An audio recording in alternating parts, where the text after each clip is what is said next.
morning, Nevada. How are you? Sunday morning. All right. The Senate will come to order. The Secretary will call the roll, please. Senator Brooks, Senator Cancella, Senator Canizaro, Senator Dennis, Senator Dondero-Loop, Senator Gansert, Senator Gokachia, Senator Hammond, Senator Hansen, Senator Hardy, Senator Harris, Senator Keffer, Senator Orangehall, Senator Parks, Senator Pickard, Senator Ratty, Senator Scheibel, Senator Settlemeyer, Senator Spearman, Senator Washington, Senator Woodhouse. Thank you. Let the record reflect that there are 21 senators present.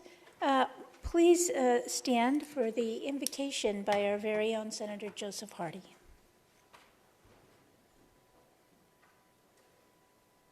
Our Father, who art in heaven, we are grateful for this country and opportunity for all the people in it.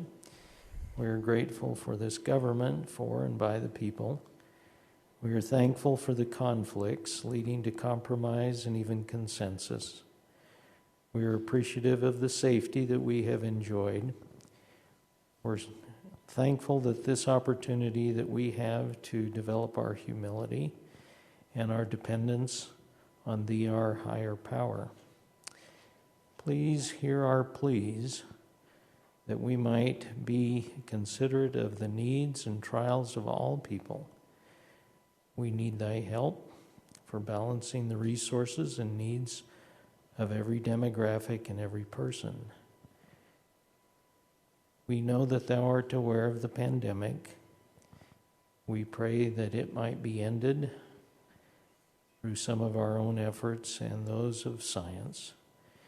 And we recognize that Thou art all powerful and mighty, and we humbly pray for the resolution of this pandemic.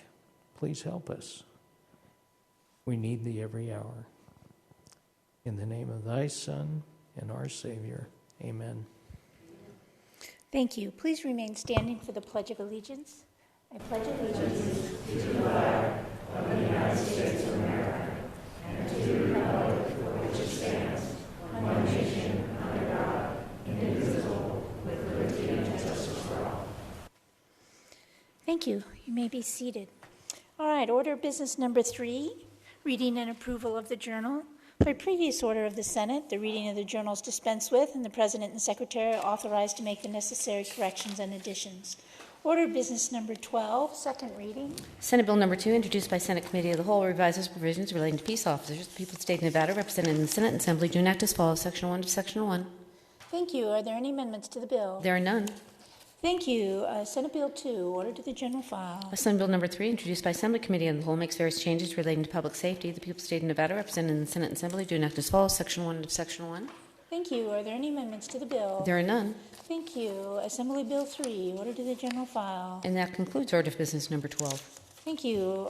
Let us go to order of business 13, general file, third reading. Senate Bill number 1, introduced by Senate Committee of the Whole, authorizes certain courts to grant a stay for certain evictions. The people of the state of Nevada, represented in the Senate and Assembly, do enact as follows. Section 1 to Section 1. Thank you. Are there any amendments to the bill as a whole? There are none. Section 3, this act becomes effective upon passage and approval. End of bill. Thank you. Remarks from the floor. All right. Hearing none. Senator Canizaro.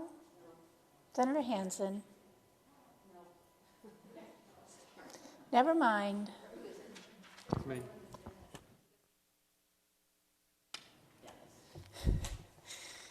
Okay. Good morning. Senator Dennis, thank you. Thank you, Madam Chair. Senate Bill number 1 relates to eviction proceedings. Senate Bill 1 authorizes a court to stay certain residential eviction proceedings for no more than 30 days to allow the parties to participate in an alternative dispute resolution program established by the Supreme Court, District Court, or Justice Court by rule. This bill is effective upon passage and approval. And if you will recall, there is a possibility of 100,000 evictions being due at the same time, and so this will allow for them to be able to deal with the evictions in a timely manner. They currently already have the authority to do this, but it just provides clarity in the law. Thank you and urge support.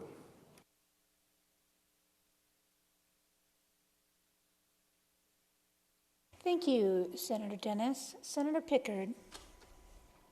Thank you, Madam President. I rise in opposition to the bill not because I'm insensitive to those in need of help, but because I think that this was kind of inappropriate in the way it was brought. We had a Supreme Court justice who was presenting on policy, and I believe that's inappropriate for the judiciary to be making a position on policy, particularly when they, number one, said they already had the authority to do all this, and we've seen it in the past.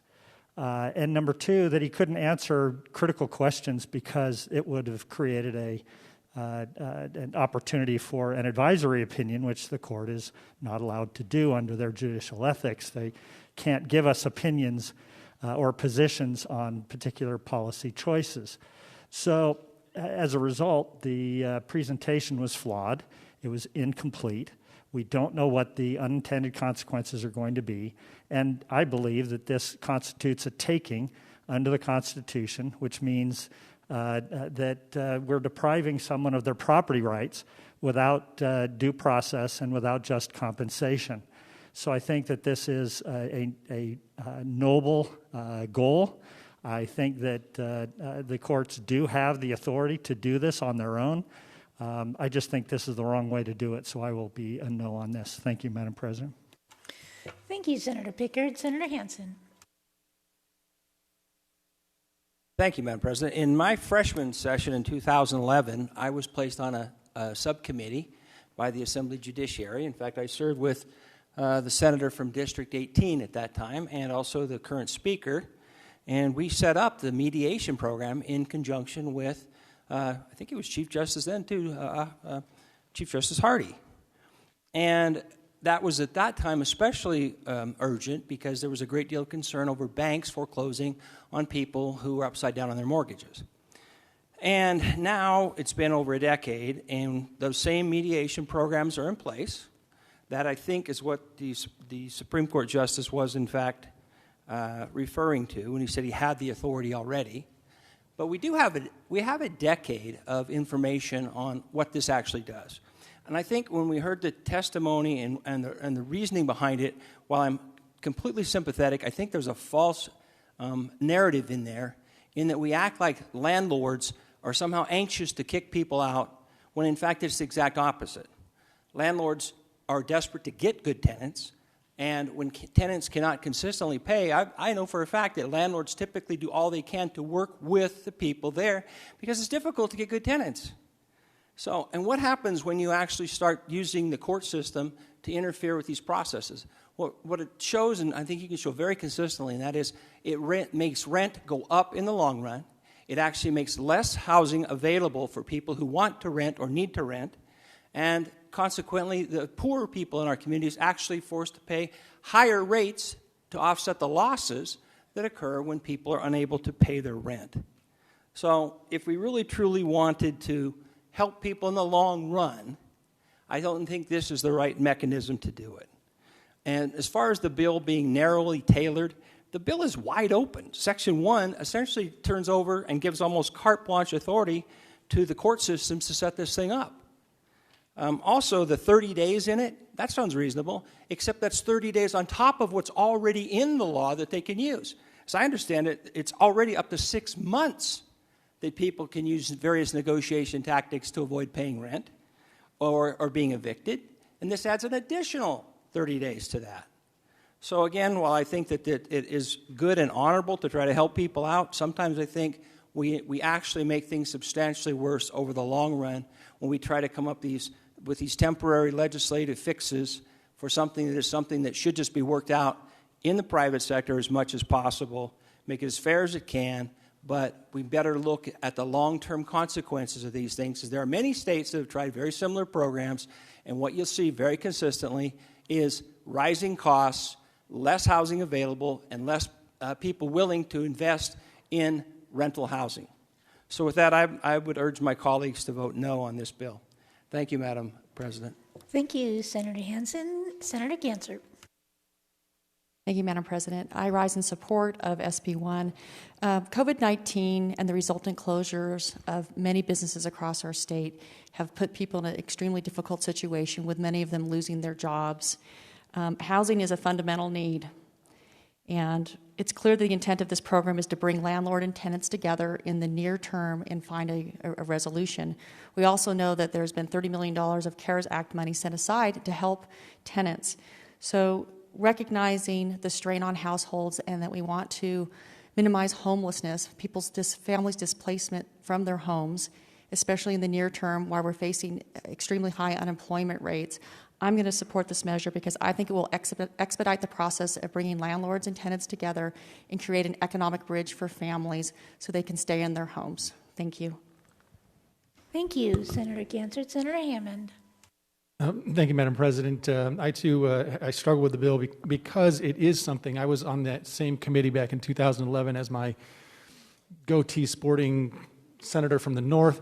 And I think all the tools are there right now for this program to go into place, recognizing the fact that, as it was testified in the hearing, we're looking at north of 100,000 folks who might have needed this mediation. I believe it already exists. The thing that I think that this particular bill brings to the table, according to Justice, was really trying to bring uniformity to a program across the state. And I'm not always sure that that's necessary. Sometimes you do have to have differences in different jurisdictions. But it just is, again, it didn't rise to the level, I think, of a need for a special session bill. And so for that reason, I just can't support it. But thank you very much. Thank you, Senator Hammond. Senator Kinsella. Thank you, Madam President. I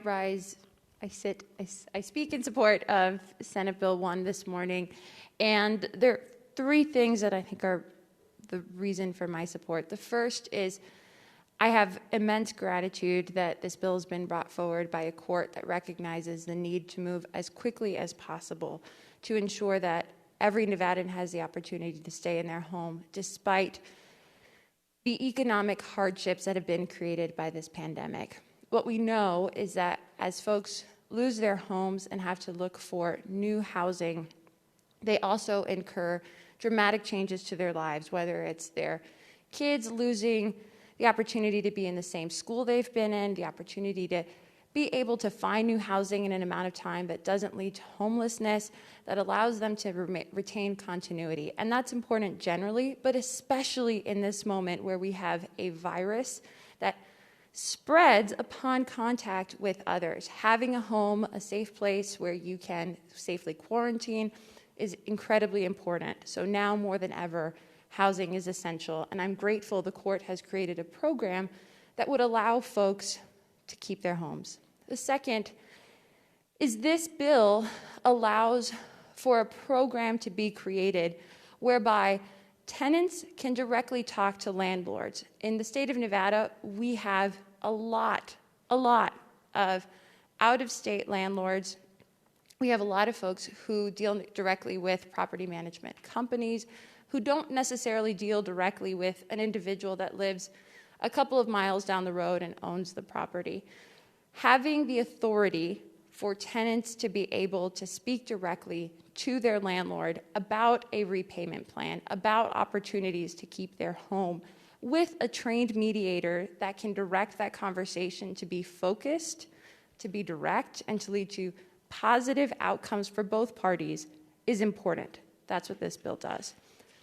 And the final point speaks to how mediation operates. Judicial proceedings can be incredibly intimidating for folks who have never been a part of a court process. Going through an eviction requires an individual to be able to access and to navigate the court proceedings.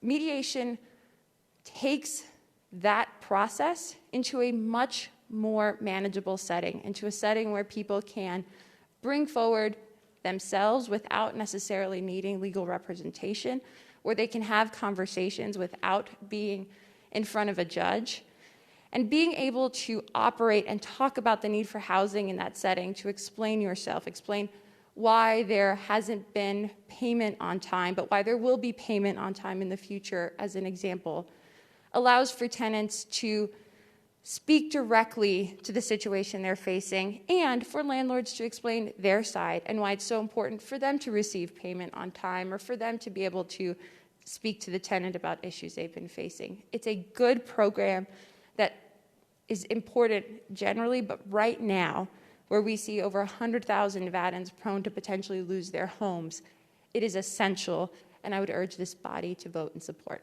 Thank you. Thank you, Senator Kinsella. Senator Dennis. Thank you, Madam Chair. For a second, I just wanted to clarify the record because there was mention about this somehow being foreclosure mediation. This is a totally separate program of residential eviction, so I want to make sure that the record is clear that this is not using the foreclosure mediation program that was set aside for foreclosures. This is just the residential eviction portion of the law in which this will allow for, as already has been mentioned, the opportunity for tenant and landlord to be able to get together in that 30 days to hopefully resolve it so that it doesn't have to go to that longer period of time. Thank you. Thank you, Senator Dennis. Senator Hardy. Thank you, Madam President. I like mediation. I have to come down on the side of compassion, yet hope that this will bring people together at the table of mediation and get things accomplished. Yes, it has challenges, and yes, there are two sides to this, and hopefully that mediation opportunity will be broad enough that we will be able to have people in homes and stay where they need to be safe. Thank you. Thank you, Senator Hardy. All right, if there are no further remarks, okay, the Secretary will open the roll.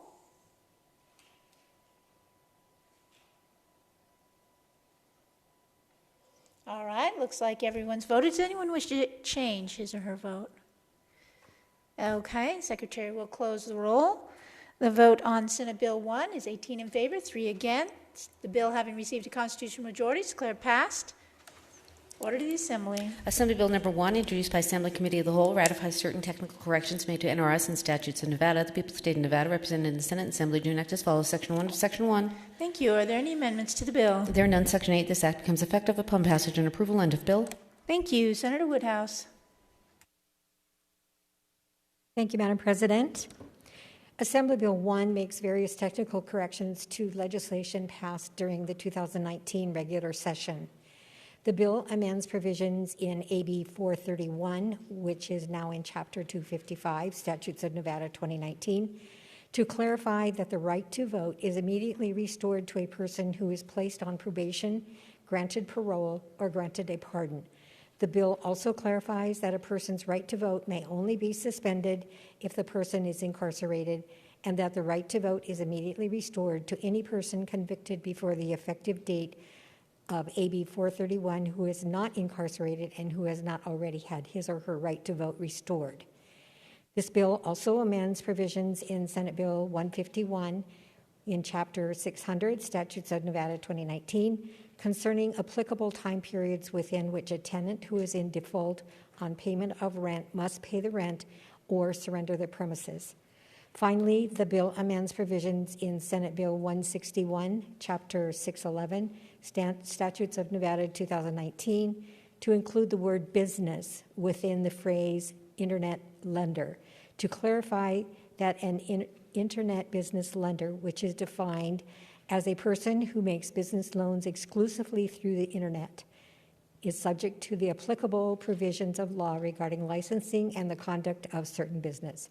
The effective date is upon passage and approval. Thank you, Senator Woodhouse. Senator Hansen. Thank you, Madam President. A couple points on this bill. First, this would normally fall under a typical cleanup bill for language when we have our regular session, so it doesn't need to be in the special session. Secondly, I voted no on the idea that people who have not completed their sentences are being allowed to vote. Persons who who are still on parole, frankly, should not be granted that right as part of the sentence. So I will be voting no. And again, I think this is not something that needed to be brought in a special session. Thank you, Senator Hansen. All right, seeing no further remarks, Secretary will open the roll.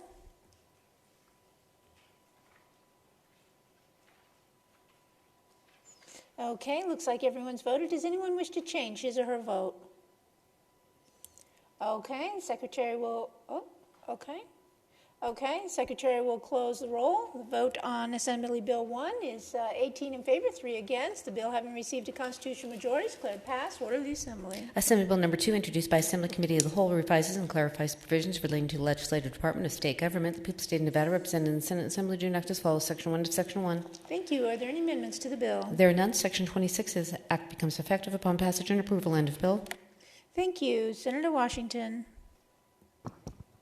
Thank you, Madam President. Assembly Bill 2 relates to the Legislative Department of State Government. Assembly Bill 2 authorizes the Legislative Commission and other statutory and interim study committees operating during the legislative interim, as well as other commissions or committees, which are supported primarily by legislative staff, to use an authorized remote technology system for the conduct of their meetings during the public health crisis caused by the coronavirus disease of 2019. Meetings may be conducted in this manner regardless of whether a physical location is made available, and reasonable efforts must be made to ensure that the public can hear and observe such meetings and participate during comment periods.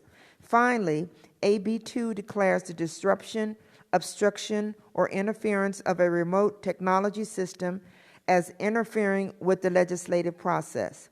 Assembly Bill 2 also makes adjustments to the structure of the Legal Division of the Legislative Council Bureau, LCB, by clarifying the role of the Legislative Council and creating the position of General Counsel within the division. The measure clarifies the duties and qualifications of General Counsel and provides that the Legislative Counsel and General Counsel serve as chiefs of the legal division. Finally, AB 2 provides that if the legislative first approves any state constitutional amendment during a special session held in an even-numbered year, the director of the LCB shall immediately publish a separate printed volume of advance sheets of statutes, which includes the full text of the approved proposed amendments. This publication shall be deemed to be the publication of proposed amendments as required by the Nevada Constitution, and no additional publication is necessary. The measure is effective upon passage and approval. Thank you, Senator Washington. Senator Settlemeyer. Thank you, Madam President. I'm concerned with Section 17 of this bill that does change our publication concepts, which I think goes against what the Constitution indicated, that it has to be published for 3 months, the next preceding the time of making of such choice. And that choice is who is going to be voting on it in the next session. And with the change of this, that means that due to early voting, we will not meet that time frame. With this change, I feel that it is unconstitutional, and I will be opposing it. Thank you. Thank you, Senator Settlemeyer. All right, seeing no further remarks, Secretary will open the roll.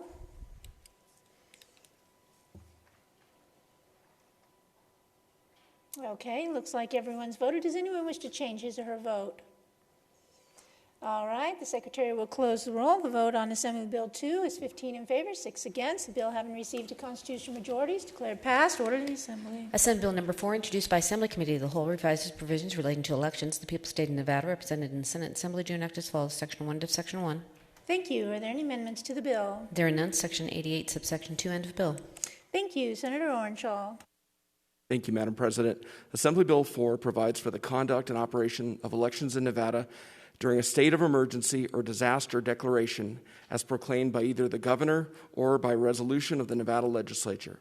Assembly Bill 4 sets forth the circumstances under which an election is deemed to be an affected election during such an emergency situation for the purposes of triggering the provisions for allowing statewide voting by mail, establishing certain polling places, and conducting early voting in person.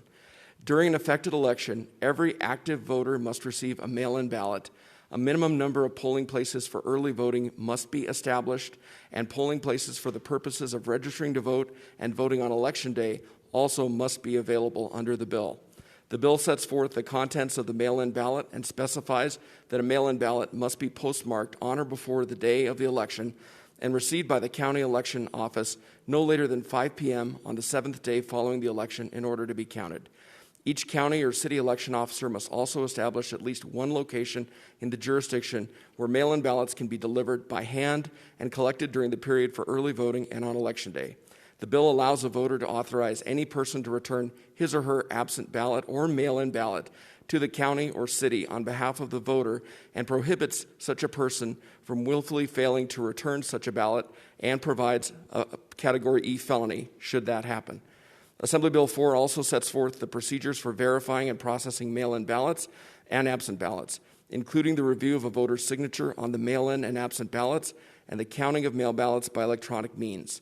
For any affected election, the returns of the mail ballot vote must be reported separately from other votes that were not cast by mail, but in no case may mail ballot results be released until all polling locations are closed and all votes have been cast on the day of the election.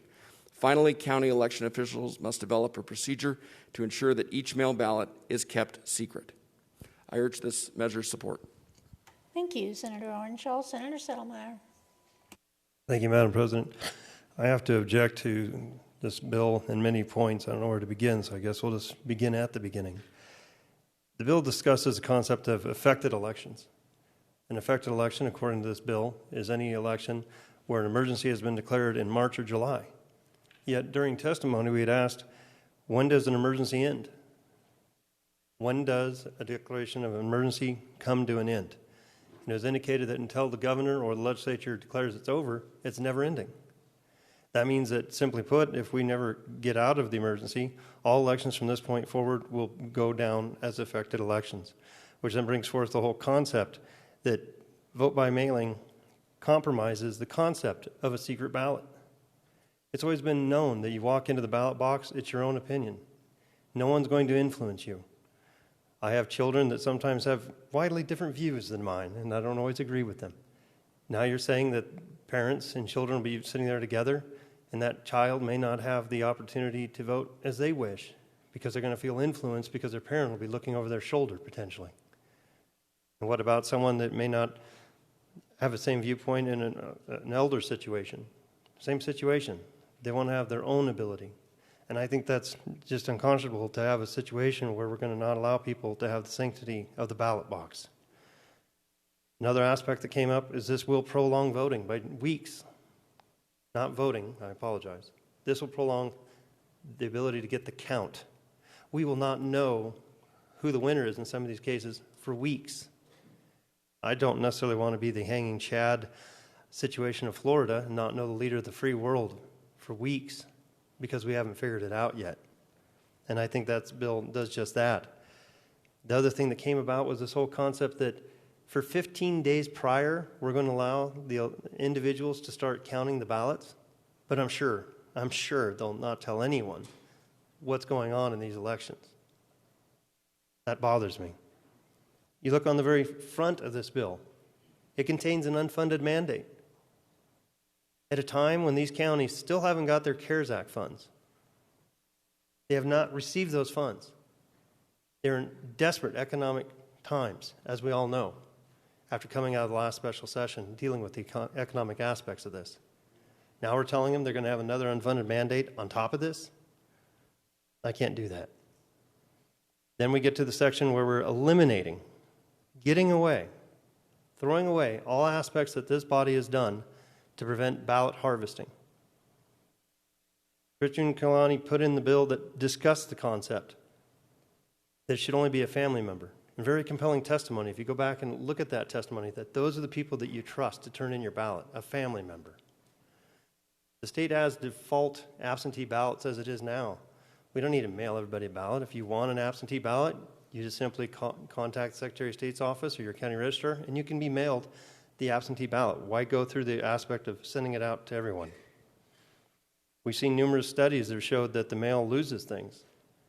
We all know the mail loses stuff. Every vote should count. And if somebody doesn't necessarily want to have to do that. I don't see why we're mailing out all these ballots that someone else could get a hold of and potentially turn in for them. I look at other aspects that didn't get into this bill.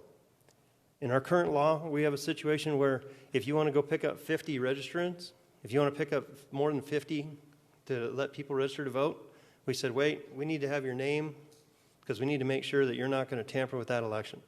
Because, you know, if you get more than 50 people to sign up to vote, we should make sure to know your name so you don't tamper with the election. Yet, under this, somebody could go collect hundreds of ballots and turn them in with no similar protection. For those reasons and so many other, I oppose this bill. Thank you, Senator Settlemeyer. Senator Ganser. Thank you, Madam President. My colleague from Douglas County made a lot of the points of concern, but I want to make sure it's on the record that we want Nevadans to participate and Nevadans to vote. We just had a very successful primary election that was a mail-in ballot election, and we didn't have any issues. I mean, there's always some issues, but we had a successful one without this legislation. When I look at this bill, to me, one of the key issues that's a problem is the ballot harvesting piece. And as was mentioned, I don't think it's really a Republican or Democrat issue. It's a problem that could damage the integrity of the election. And while there was statute that was put in place in 1999, this bill would reverse it. So we want people to participate. We want people to vote. We've talked to some of our colleagues about taking that portion, the ballot harvesting portion, out of this bill, and we're unsuccessful in getting that changed. Since we cannot bring amendments to the floor, there was not another way for us to do it other than just conversations. So I want to be clear that we want Nevadans to participate. We want Nevadans to vote. We recognize that we just had a successful primary election without this legislation, but with some of the changes in this bill, I'm not going to be able to support it. Thank you. Thank you, Senator Ganser. Senator Spearman. Thank you, Madam President. I just want to start by saying a couple of things. My great-grandfather was a slave. My great-grandmother was a member of the Cherokee tribe. My great-grandfather on my mother's side was a slave. So was my great-grandmother. My grandmother was barely born free. My dad was born free. I'm only third generation free. 3 generations. I'm the third generation to be born free. That's important to me because I can remember talking to my grandfather, my maternal grandfather, who was a custodian for one of the major banks in Pittsburgh. And although he couldn't read and write a lot of other things, he could read to us the Bible. And I remember him talking about wanting to have the right to vote. And I can remember one of the last things he said before he passed away was he was very sorry he would not live to see the day when everybody could vote. My grandmother always made it a point to sit down and talk with us every election day to tell us why it was so important for us to do that. I'm supporting this bill because although I am third generation free, I am only the second generation to have in law the right to vote. That's sacred to me. That's sacred to me. This legislation, the only thing it does is make sure that people who want to vote but can't get there and who don't want to put their lives at risk have an opportunity to vote. And I think we heard in the testimony from the elections officers that people over the age of 65 and those who are disabled have been able to do this for a long, long time. And, you know, if there were strange and peculiar things that were going to come about as a result of mail-in ballots, I would think that they probably would have come about already. But we were assured by the people who run the voting system here in Nevada, that they have the ability to make sure that those things don't happen. In the military, I was overseas one time and didn't have the opportunity to vote, and I'll never forget that. We have military members all over the world. The only way that they can vote those who are in Daegu, South Korea, those who are in Yongsan, Busan. The only way that they can vote is absentee. And I think one of the main things that we're forgetting is that absentee is mail-in voting. And so it's just called by a different name. I think that they're probably smart enough to figure this out. And I remember a few years back when our now Secretary of State was asked about voter fraud, and the response was, no, there's been no voter fraud. They couldn't find any voter fraud. So I understand that there are many counties and many cities and many people who have not received CARES money or received any support whatsoever for running their government operations, and that is very, very sad. And as I understand it, the U.S. Senate went home last week, and that was never addressed. That's very tragic, very, very tragic. Hopefully, something will happen at the top so that the people who need the money will get the money, but I don't think that this is a bill that should be held hostage because of disagreements in Washington. I don't believe this is a bill that should be held hostage because we feel like maybe the folks who are running the elections aren't smart enough to figure it out.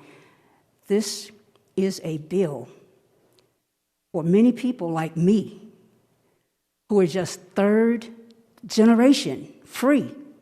Think about that, third generation free, and only the second generation born free with the right to vote. Anytime you're talking about voting rights and making sure everybody can vote, I hear the words of my grandfather, I hear the words of my grandmothers, I hear the words of my father and my mother, all of whom now are in heaven. They did things that they had to do to survive long enough for us to have the right to vote. I will not desecrate their names, will not desecrate their memories by voting no on any bill that challenges someone's right to vote. Second generation free with the right to vote. That's why I'm voting yes. Thank you, Senator Spearman. Senator Hammond. Thank you, Madam President. I actually rise today in strong opposition to AB 4. I spent the majority of my professional career teaching, among other things, the Nevada Constitution. Excuse me. It is a document I care to respect and revere, and it actually led me to running for public office because of that reverence. This session and this bill in particular are nothing short of an assault on that document. We in this institution have an obligation to defend our Constitution, our rule of law, and the integrity of this body, and every day we have the honor to call ourselves senator. That our Secretary of State endowed to run and manage our elections had no input into the drafting of this legislation and saw it only when it was released to the public is abysmal and shameful. That this legislation legalizes ballot harvesting, an issue that jeopardizes the integrity of our election or elections, is abysmal. That our Constitution calls for special sessions to be held only in extraordinary circumstances, and this one comes on the heels of one just 2 weeks ago with nothing extraordinary on the agenda, is abysmal. My reverence for our Constitution and for this chamber all require me to cast a no vote, to encourage my colleagues to cast no votes, and to share with my constituents that Nevada, once a state where our legislature worked together to solve the problems of the day, has now become a political convention. Yes, I am aware that my party affiliations put me in the minority. Yes, I'm aware that feelings run strong on both sides, but all of us, regardless of party, should put our laws, our integrity, and our institution first. That is our duty. That is our mission. That is why our voters sent us here, to protect our state and our people from political overreach and the abuse of the legislative body. Madam President, thank you for the opportunity to say a few words. I urge my colleagues to think very carefully about this legislation and to realize that the Pandora's box we are opening isn't likely to be able to be closed. Thank you. Thank you, Senator Hammond. Senator Hansen. Thank you, Madam President. Actually, what I was going to say has pretty much been spoken. I want to say ditto to my colleagues who have been in opposition. I think the one thing it hasn't been addressed. Well, two things. One, we need a sunset in this if in fact it is a true emergency measure. Secondly, I think it was Mr. Gloria in his testimony mentioned that there were hundreds, if not thousands, of these ballots that were mailed in that were rejected because of failure to just simply sign the thing. So if we're really, truly concerned about making sure every single ballot is counted, this is probably not the way to do it. Obviously, there were a lot of people who ended up having their ballots thrown away because they, frankly, did not fill them out correctly. And again, just to reiterate, if we really are dealing with people in the COVID situation who feel that their lives are threatened to stand in a line and vote, the absentee system has been in place, is very efficient, works fine, and all they have to do is apply. So the idea that they are truly going to be endangered in the absence of passing this measure is nonsense. So I would urge my colleagues to, for all of the reasons that have been addressed so far, to reject this. This is a mistake. And I also want to reiterate the fact that our Secretary of State, who, as the proponents of the bill mentioned, are the people that have been doing such a great job, was not involved, and by her own testimony said that she received this bill 1 hour prior to the hearing in the Assembly. She was not involved at all in its drafting, and there is a backdoor effort, it seems to me, in this bill to take away the legitimate powers of her office and transfer it to the governor, which is, again, I think, a mistake and a violation of the Constitution. Thank you, Madam President. Thank you, Senator Hansen. Senator Pickard. Thank you, Madam President. I am moved by the comments of my colleague from Senate District 1. I don't have family that has ever questioned their ability to participate in the political process. And I strongly support the right to vote. I don't, however, see this bill as a contestation of a right to vote. I don't think anyone has said that this bill represents a denial of the right to vote. The thing that concerns me, and I won't repeat what my colleagues from Senate Districts 14, 15, 17, and 18 have said, except to say that it's making the votes matter that is something we should be concerned about. To say nothing of the votes that were cast but not counted because there was a defect in their ballot. This idea that there is no evidence of voter fraud is illusory, because there is no real enforcement arm, there's no investigation other than someone reporting it. And that goes nowhere in practical terms because there's one part-time investigator in the elections department. Yes, they can borrow 7 sworn officers from the securities division. But they have things to do too.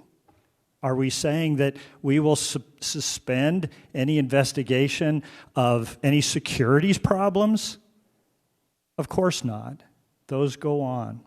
So the reality is we don't know if there's any evidence of voter fraud in the past because it's never been discovered in a law enforcement investigation, because those don't occur.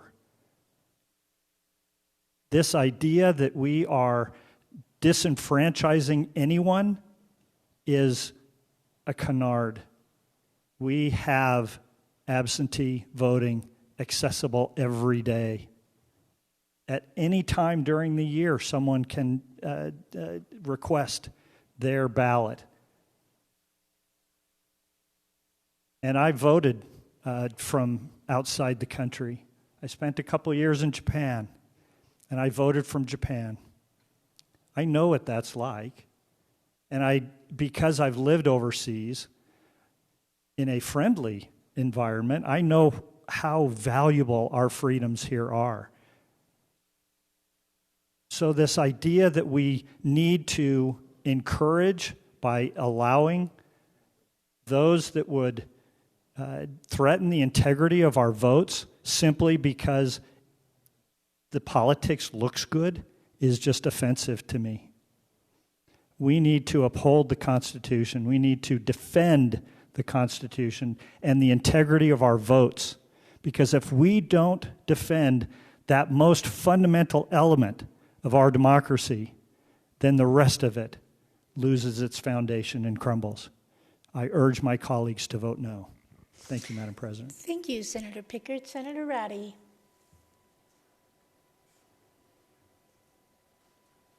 Thank you, Madam President. Briefly, just speaking to the merits of this particular proposal, I just wanted to make a couple of points. I've received a number of emails from constituents who have questions, and I just want to make it very clear and on the record that while everybody will receive a mail-in ballot and will have the opportunity to vote by mail, that one of the really good things that this particular proposal does is ensures that there will be a certain number of vote centers. So for those folks who do want to vote in person, either through early voting or through election day voting, will have that opportunity. And it intends to make sure that nobody loses their right to vote because they're asked to stand in line for a significant amount of time.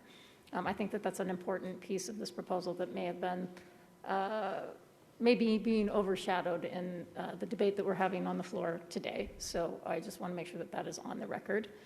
And then I wanted to speak specifically to the piece about trusted family members and who we trust to deliver our ballots to the ballot box in a time when many people are staying at home, are quarantined, may be ill, where it's in the public health's best interest for them not to leave their home.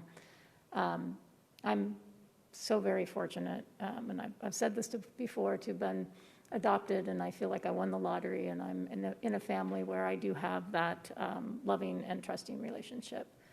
But also through a lengthy career in Health and Human Services, know that unfortunately not every Nevadan is so blessed with that, and that who people trust when it comes to this most important and sacred right of voting isn't always a family member. And so I appreciate the aspects of the bill that give somebody who may not have the opportunity to leave their home the ability to work with somebody that they trust in order to make sure that their right to vote is executed. So with that, I sit enthusiastically in strong support of this bill. Thank you, Senator Ratty. Senator Harris. Thank you, Madam President. I speak in support of AB 4 today. While there are some who are convinced that this bill is the end of voting as we know it, the truth is this bill only allows more Nevadans to participate safely in our general election. In Nevada, we already have no-fault absentee voting.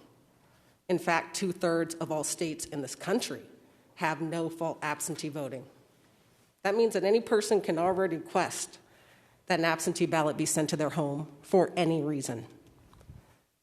I hope we can agree that the primary election was best handled by mail to keep our citizens safe while allowing them to exercise their right to vote. Well, unfortunately, coronavirus numbers are not any better in this state than they were when the Secretary of State made the decision to mail ballots to all registered voters. This bill doesn't even apply to every election, only when there's a state of emergency that affects the safety of our citizens. Why in the world wouldn't we facilitate mail-in voting during a pandemic? We have a voting problem in this country, and it's not voter fraud. It's a systemic underparticipation in the process. It is our duty to encourage our citizens to vote and to make it as easy as possible. To those who are worried about the secrecy of their ballot, vote in person. Drop it off yourself. Fill out your mail-in ballot in your room and lock the door. This bill doesn't force anyone to vote by mail. To those who are worried that expanding mail-in voting will lead to a delay in election results, I submit to you that there is no amount of time too long to wait to allow every citizen to have their voice heard. Not in America. Know what you need to request an absentee ballot since the Secretary of State's office is closed these days? You need a computer, access to the internet, and a printer, at the very least. What populations are less likely to have access to those resources that we all in this chamber take for granted? It's been said on this floor, we had a successful primary election conducted in the exact same way this bill is proposing. So I ask again, why in the world wouldn't we facilitate mail-in voting during a pandemic? In these extraordinary times, the least we can do is remove the barrier of requesting an absentee ballot to make it easier for everyone to participate in the electoral process. In the immortal words of John Lewis, democracy is not a state, it's an act. With my vote on this bill, I am answering that call to act, and I encourage my colleagues to do the same. Thank you, Madam President. Thank you, Senator Harris. Senator Cannizzaro. Thank you, Madam President. And I, too, sit in strong support of this particular bill.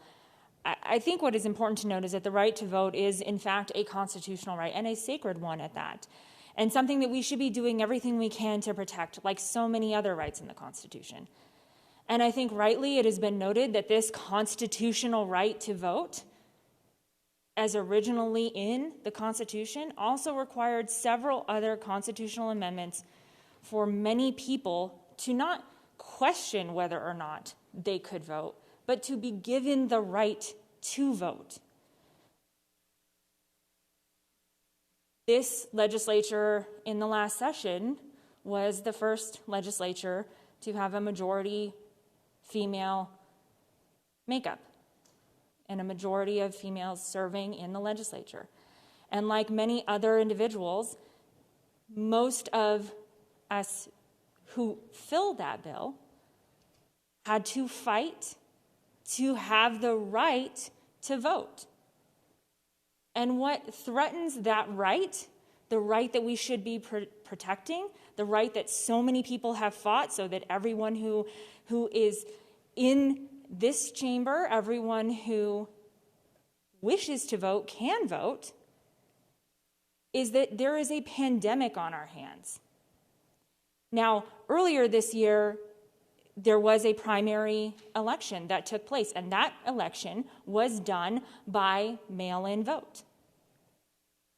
I myself cast a mail-in ballot for that election and was able to fill it out and put it in the mail and have my vote counted to exercise that constitutional right.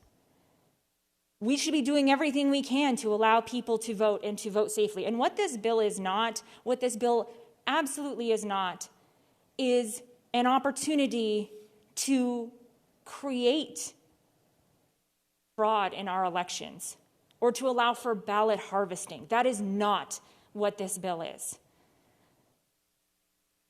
We did hear testimony on this bill about there being rejected ballots. We also heard that there were no cases of voter fraud as a result of the all mail-in primary election. It was a successful election where many people were safely able to cast their vote without risking the very, very real realities of a pandemic. I think the idea that there are rejected ballots actually flies and supports the idea that this election is secure and that this is not an opportunity for fraud, that these ballots are being taken seriously, and that when a signature does not match, it is asked to be confirmed by the voter. And if we cannot have faith in that ballot, then it is not counted. That is exactly what we should be asking for. And if it was a good enough process for the primary, Madam President, it should be a good enough process for the general election, because what we have not done is mitigate the concerns of the pandemic and create a place where people can safely wait in line and show up in person and be around other people. And we are living in that particular reality as we sit here today with an empty chamber upstairs and with plexiglass between our neighbors and wearing masks, because we're taking safety precautions to wash our hands and use sanitizer and protect one another We should be doing the very same to enshrine and protect that constitutional right to vote. I, for one, will do everything I can to ensure that all Nevadans have the right to vote and can exercise that right to vote safely. And if that means saying yes to this bill, I wholeheartedly sit here in support and urge my colleagues to also support this bill. Thank you, Madam President. Thank you, Senator Cannizzaro. Senator Gocochea. Thank you, Madam President, and I definitely oppose the bill. I just want to make a couple of brief statements. I've talked to a number of county clerks in those counties that I represent, and most of them feel that their constituents do want in-person voting. So they will, in fact, have polling places open, and a large number of people, I anticipate a large number of people will be accessing them.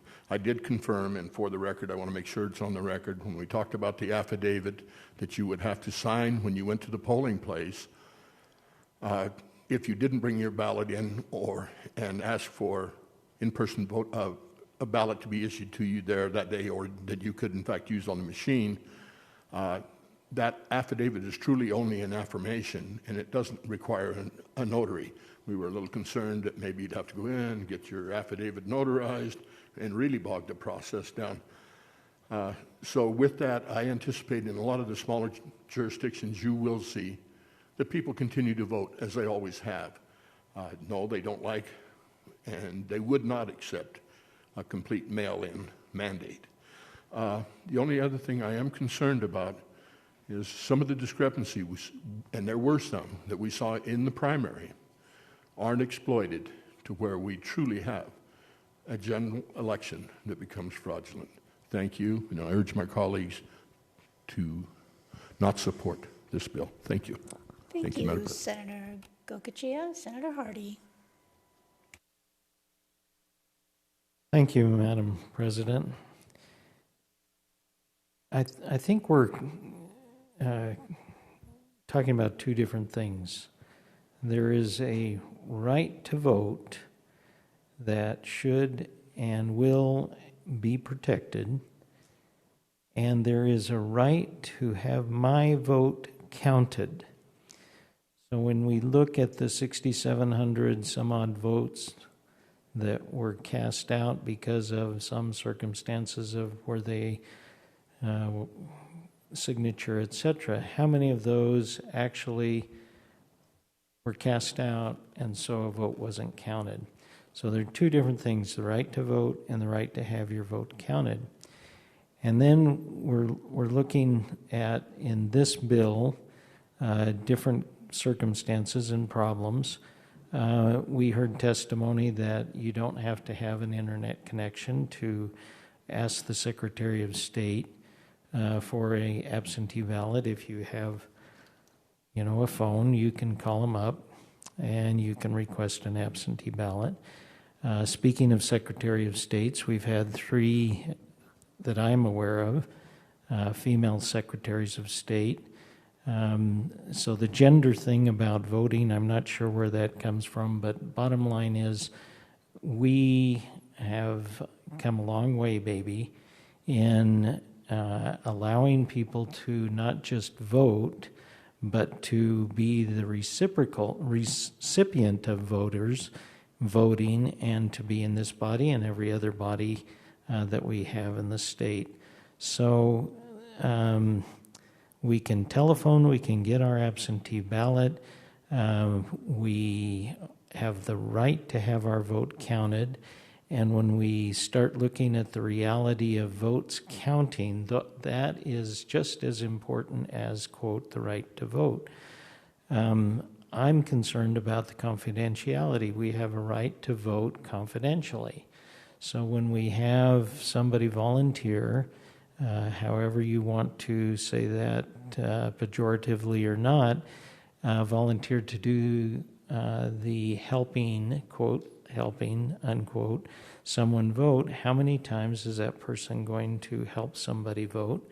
And how are we going to convince them of the accountability of being confidential about that helping. So they should have no right, and in this bill, there's a punishment if you don't turn in your ballot or someone else's ballot. Likewise, there should be some problem that someone experiences if they say, okay, so-and-so voted this way. That is inappropriate and it's not protected. So the secret ballot is not protected in this bill. And so that reverses some of that concept of family as opposed to random people being able to assist. I will not be supporting this bill. I think it has flaws and it doesn't access the right to have my vote counted. Thank you, Madam President. Thank you, Senator Hardy. All right, seeing no further remarks, the Secretary will open the roll. All right, looks like everyone's voted. Does anyone wish to change his or her vote? All right, Secretary will close the roll. The vote on Assembly Bill 4 is 13 in favor, 8 against. The bill, having received a constitutional majority, is declared passed. Order the Assembly. And that concludes order of business number 13 and business of the desk at this time. Thank you. Order of business number 16, remarks from the floor. Senator Cannizzaro. Thank you, Madam President. I move that the Senate stand in recess until the call of the chair, likely a brief recess. All right, you've heard the motion. All those in favor of a brief recess? I like that word. Say aye. Opposed, nay. Motion passes.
Senate will come to order. Order of business number 6, messages from the Assembly. Assembly Chamber, Carson City, August 2nd, 2020. To the Honorable Senate, I have the honor to inform your Honorable Body the Assembly on this day passed Assembly Joint Resolutions number 1, 2, Senate Joint Resolution number 1, San Carol Ayala Sala, Assistant Chief Clerk of the Assembly, and of messages. Thank you. Order of business number 9, motions, resolutions, and notices. Both joint resolutions will be read and referred together. Assembly Joint Resolution number 1, introduced by Assembly Committee of the Whole, proposes to amend Nevada Constitution to revise provisions governing the taxation of mines, mining claims, and the proceeds of minerals extracted in this state. End of resolution. Assembly Joint Resolution number 2, introduced by Assembly Committee of the Whole, proposes to amend Nevada Constitution to revise provisions governing the rate of the tax upon net proceeds of minerals extracted in this state. End of resolutions. Thank you. Senator Roddy. Thank you, Madam President. I move to refer AJR 1 and AJR 2 to the Committee of the Whole.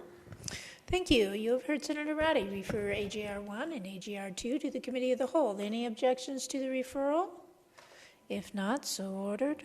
Senator Canizaro. Thank you, Madam President. I move that the Senate resolve itself into a Committee of the Whole for the purpose of considering AJRs 1 and 2 and other matters as outlined in the Governor's proclamation, with Senator Canizaro serving as chair and Senator Ratty serving as vice chair. Thank you. Senator Canizaro has made a motion. All those in favor signify by saying aye. Aye. Opposed, nay. Motion carries. We move to the Committee of the Whole. Recess.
Committee of the Whole will come to order. Committee members, you will find in your agenda 2 items that are up for discussion this morning.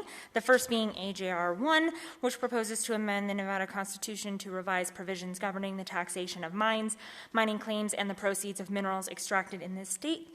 And AJR 2, which proposes to amend the Nevada Constitution to revise provisions governing the rate of tax upon the net proceeds of minerals extracted in this state. We will be taking these 2 Assembly joint resolutions in order as appears on your agenda. And also for those of you who are following us online, that is the order that we'll be hearing these 2 items. For those of you who are following us online, we are first going to take a presentation on each of these, followed by public comment and public testimony. We will have public testimony proceed in the way that we have been doing for the last few days. We'll start with those in support of the resolution, followed by those in opposition to the resolution, followed by those in neutral to the resolution, and we will be having some limits on that. You can find the instructions for how to participate with public testimony by phone at the bottom of our agenda, which is also available on the legislative website, and also instructions for where you can submit any written comments that you want to have part of the record as well. Committee members, as a point before we get started and open up the hearing on AJR 1, you will have a note in front of you that you have been provided with 2 opinions from the Legislative Counsel Bureau, both of which are provided in full form for members of the committee. They're also available on our legislative website that relate to these particular resolutions and the committee's process, as well as the Senate Chamber's process once the committee has made a decision on those resolutions should they go to the Senate floor. Those will also be part of the record for this particular meeting of the Committee of the Whole. And so committee members, if you would please make sure to take a look at those, that would be fantastic. With that, we are going to go ahead and start the hearing and open it on Assembly Joint Resolution number 1. And I would also note a copy of this joint resolution is available on our legislative website as well as in paper format for members of the committee.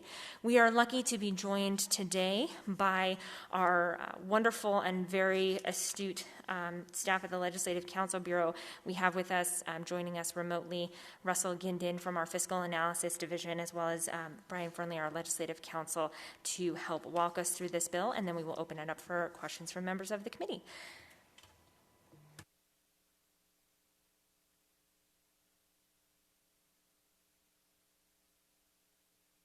Thank you, Madam Chair.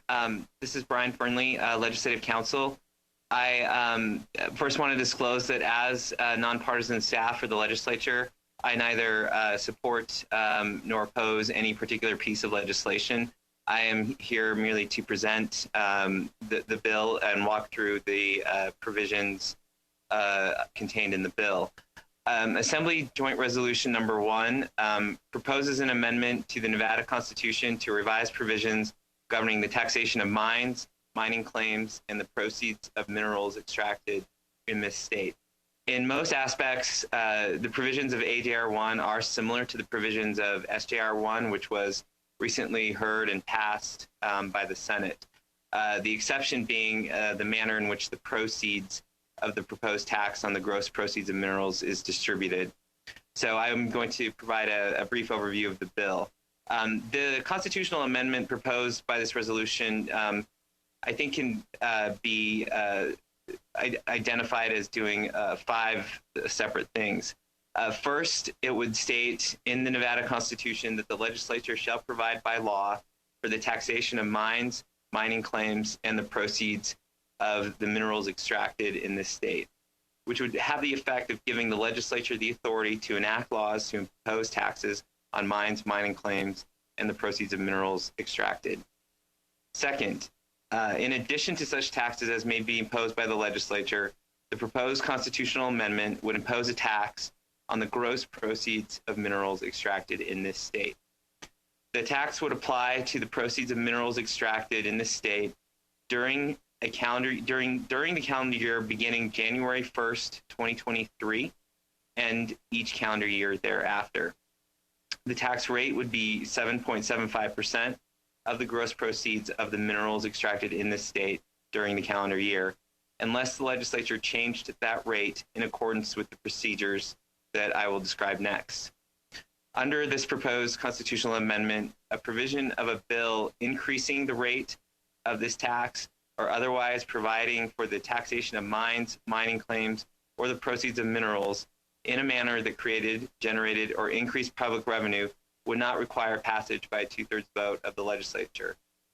Such a provision would require a majority vote of the legislature. The legislature could also provide exemptions or reduce the rate of the tax on the gross proceeds of minerals extracted by a bill approved by 2/3 of the legislature.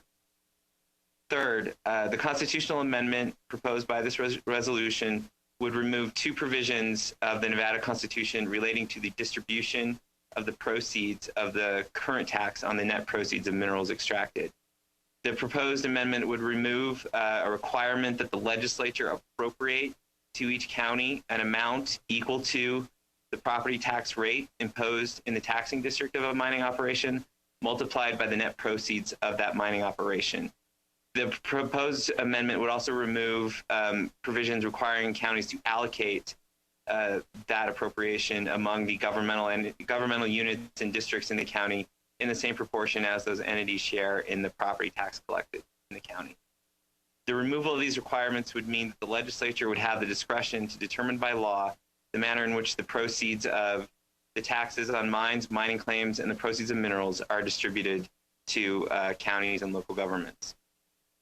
Finally, the constitutional amendment, or not finally, fourth, the constitutional amendment proposed by this resolution would remove a provision of the Nevada Constitution requiring patented mining claims to be taxed in a certain manner. Currently, NRS 361.075 exempts unpatented mining claims from taxation, and patented mining claims are assessed and taxed as other real property is assessed and taxed, except that no value can be attributed to the mineral underlying the property, and no value may be attributed to the surface of the mine or the claim if $100 worth of labor has actually been performed on the mine or claim during the year preceding the assessment. The proposed constitutional amendment would remove this constitutional provision requiring this method of property taxation of unpatented mines. Finally, this constitutional amendment would, proposed constitutional amendment would provide for the distribution of the tax imposed on the gross proceeds of minerals under this amendment. The distribution would require that, let me look at the bill. It would require that, and I apologize, I lost the bill for a minute there. It would require that 25% of the money collected from the tax on the gross proceeds of minerals extracted in the state would be kept separate from other money in the state treasury, and in accordance with appropriations made by law, would be used exclusively for educational purposes, to provide for the health care of the residents of the state, or to provide economic assistance to the residents of the state, or any combination of those purposes. The remaining 75% of the proceeds from the tax imposed on the gross proceeds of minerals extracted would be within the discretion of the legislature to appropriate.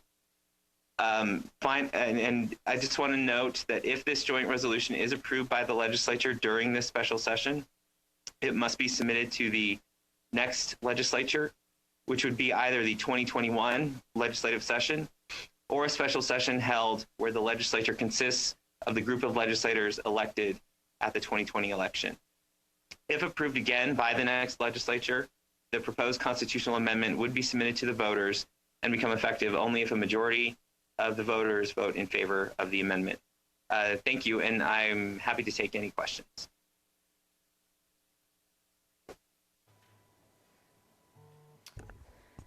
Fantastic. We will begin then with questions from members of the committee. Senator Hardy. Thank you, Madam Chair. From what you're saying, Brian, then legislators who are elected in November are immediately in and seated. So conceivably, we could have a special session middle of November with those legislators and create the second hearing for this bill and approval thereof. Yes, that is correct. The next legislature would be the group of legislators elected at the 2020 general election. So the regular session held after that election, or any special session held after that election, would be the next legislature at which this amendment would be considered for the second time. It would require the governor to convene the special session, or the 2/3 of the legislature would need to convene such a special session. And then the geothermal, according to this, would be protected so it wouldn't be subjected to the net proceeds or the new tax, as it were. Even though geothermal water comes out of the land and it has minerals in it, that is not the intention to capture geothermal.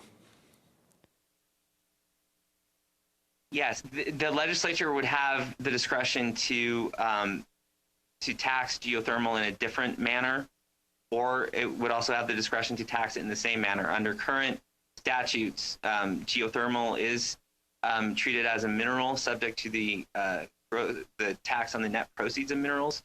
It would be within the discretion of the legislature to change that and not tax geothermal as a mineral under this gross proceeds construct, or it would be within the discretion of the legislature to continue to tax it as a mineral for the purposes of the gross proceeds tax.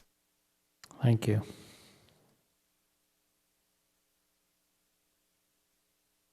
Senator Pickard. Thank you, Madam Chair. I think I'm a glutton for punishment, but I'm assuming that and this may be a question for Mr. Guinan, the 7.75% of the gross proceeds, we probably still don't have any idea what that would do economically to the marginal mines. Is that still the case?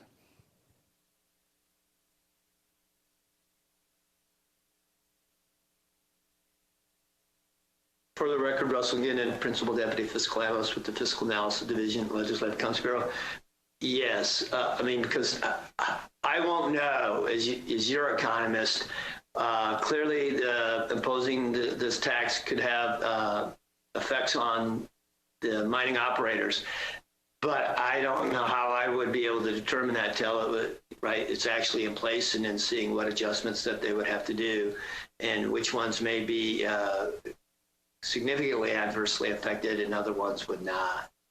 All right, and I assume that answer includes when you say you don't have any way of knowing, that's just because you haven't had time to talk to them, correct?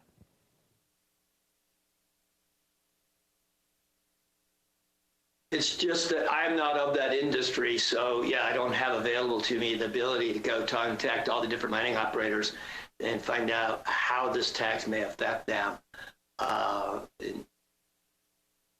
Right. And that would be a difficult thing to do even with additional time, because just I don't have access to being able to talk to the different mining operators as your staff. It's not that it couldn't be done, it would just be a pretty difficult exercise to perform.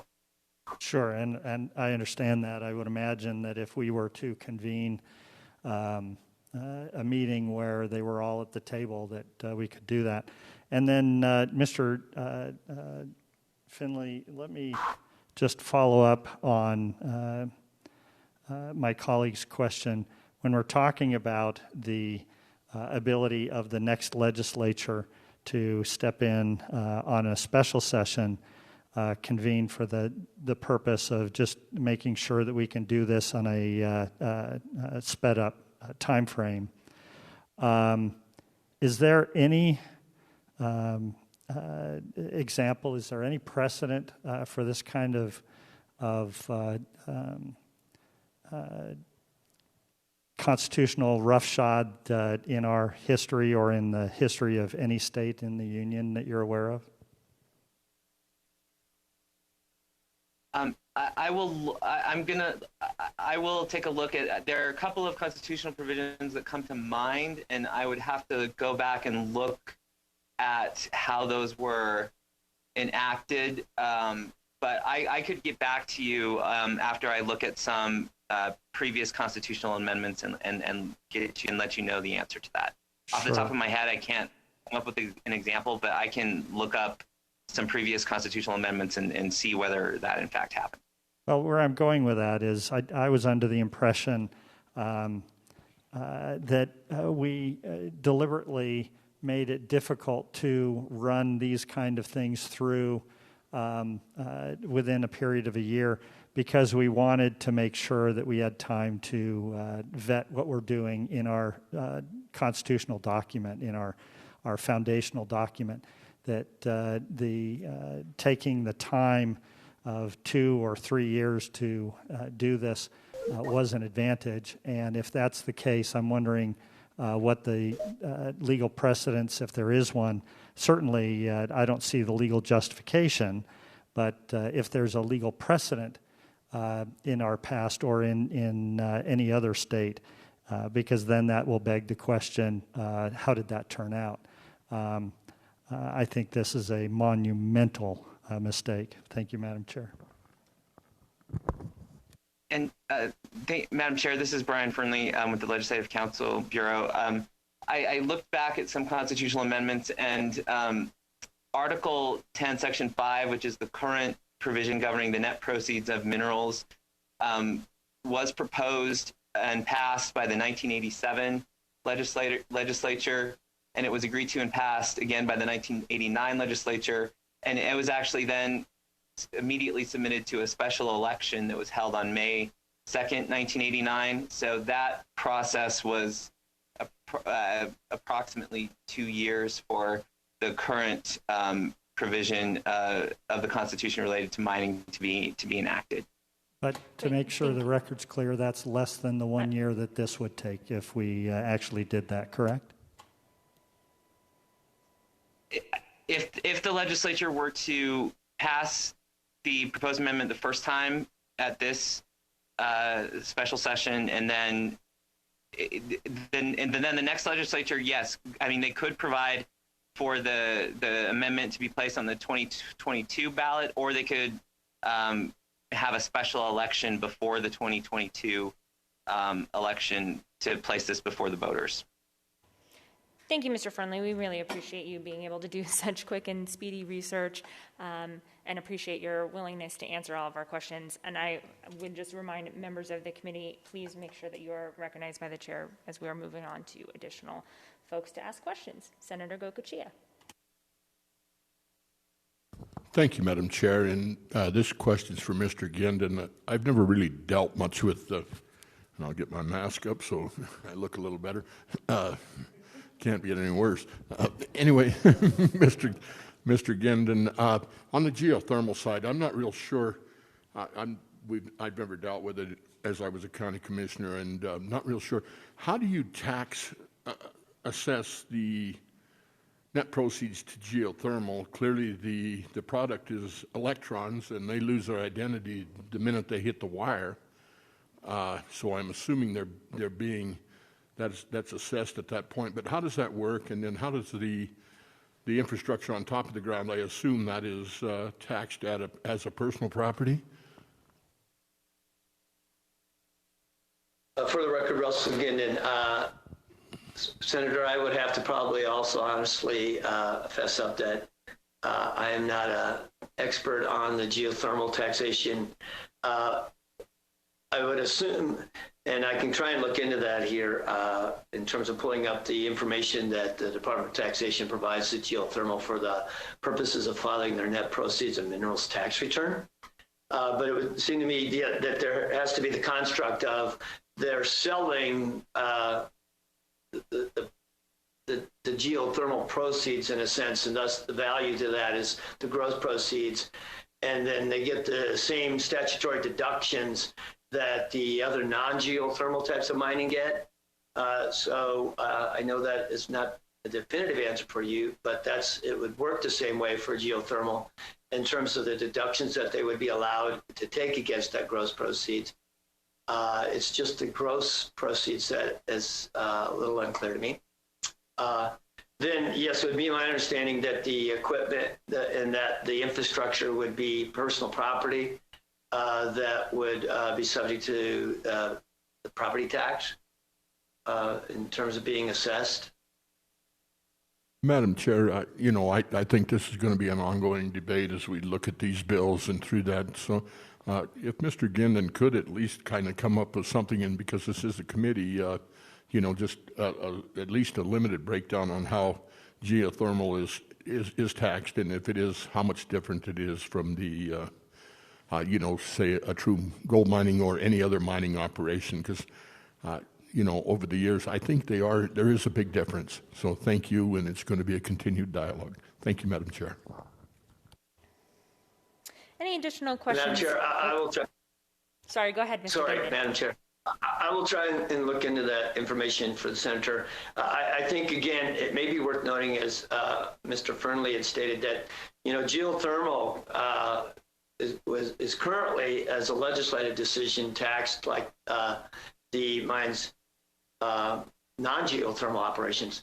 But they do have the provision that they do not pay any more than the combined property tax rate on their net proceeds, unlike the other types of mining that could go all the way up to the 5% maximum rate. And then, as Mr. Fernley stated, that if this would be passed, the legislature then would have the ability to tax geothermal differently, because they're not bound by these constitutional provisions if it was approved and became part of the Nevada Constitution with regards to having to tax geothermal at 7.75% of the gross proceeds. But I will attempt to, because now I'm intrigued myself also by the senator's question, to see how the gross proceeds for geothermals is actually determined.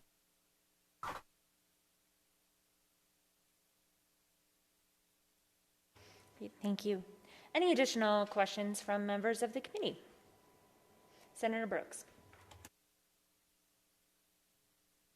Thank you, Madam Chair. Could I have Mr. Fernley explain to me one more time? I think I missed what he was saying about the process by which this original 5% was put in back in the 80s. I need to take better notes.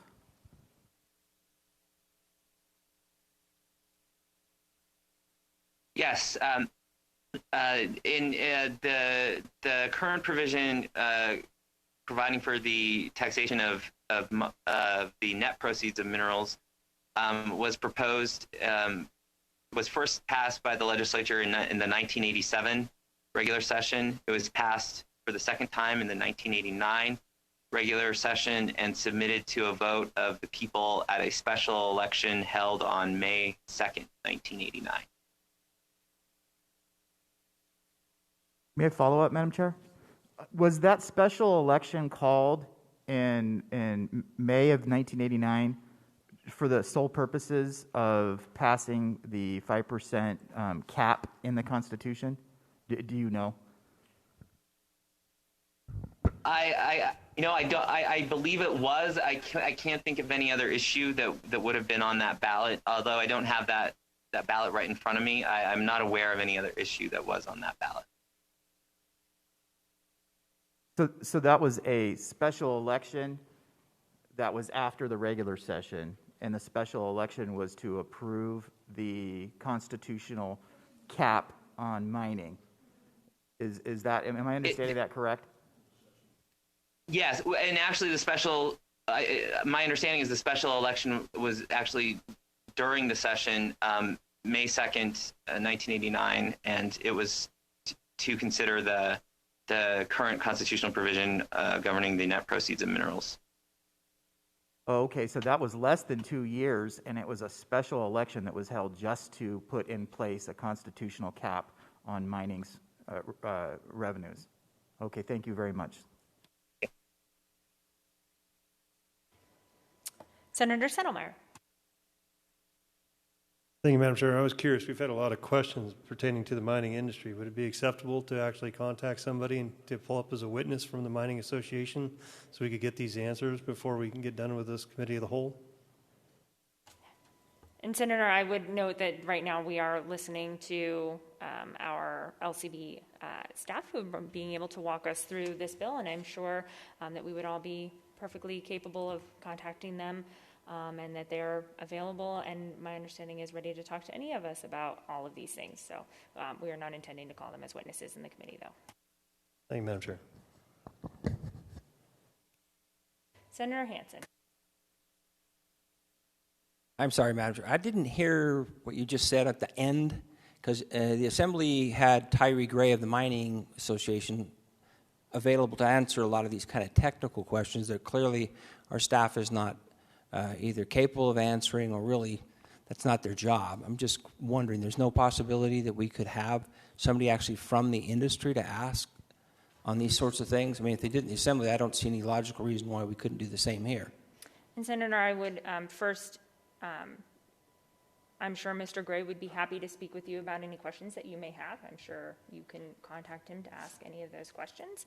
And I want to just again thank our very capable staff of doing a remarkable job of being able to not only conduct research on the fly, but also to get us answers and to do work through the night in order to make sure that we have the information that they've been able to provide to us. And so I want to again thank them for being very capable and willing to participate in answering our questions and also in getting us the information. I've always found them to be very helpful. So, Madam Chair, I appreciate that, and I agree. Everybody here loves our staff, but I do think this is a hearing on a specific bill about a specific industry that's going to be dramatically affected, and the idea that we would not allow somebody from that to testify is just... Is there a question from yes, the question is, the members to... The question is, why would this be held in a ram and jam session like this and not have somebody from the industry here, Madam Chair? It's just totally inappropriate. Are there other questions from members of the committee? Senator Arnshaw. Thank you very much, Madam Chair. And also I want to thank our staff for all their incredible work during this special session and the last one and during the interim and regular sessions.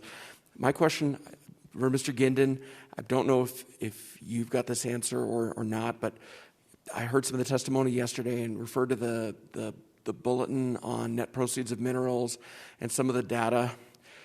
And I think I heard that the statement was that there are 40 or so mines in the state that are not currently operating at a profit. And I just wondered, do we have any information on those 40 mines that are currently, I guess, not producing enough ore to counter what they put in?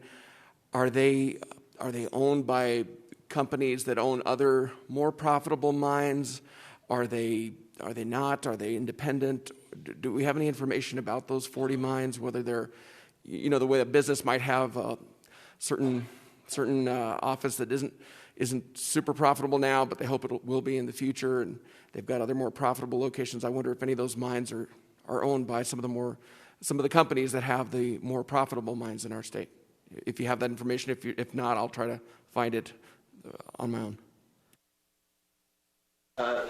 Thank you, Senator. For the record, Russell Gindin, Fiscal Analysis Division. No, I don't have that information directly available to me at this point in time. What you can get from the net proceeds of minerals bulletin is the mine name and then the mine operator, but not being an expert on the ownership structure of the mines to know that some of those mines that ended up having zero taxable net proceeds because their deductions were greater than their gross. I wouldn't have the ability to directly answer your question, Senator. Thank you. I'll look to that bulletin. Thank you, Madam Chair. Senator Ratty.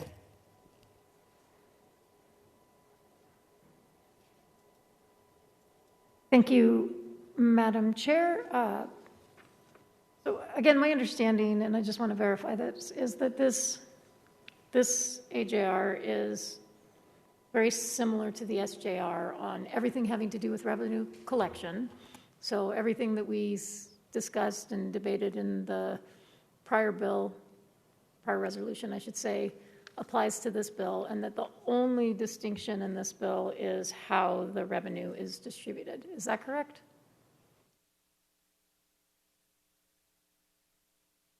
Yeah, this is Brian Fernley, Legislative Counsel. Yes, that is the only difference between SJR1 and AJR1. Okay, great, thank you.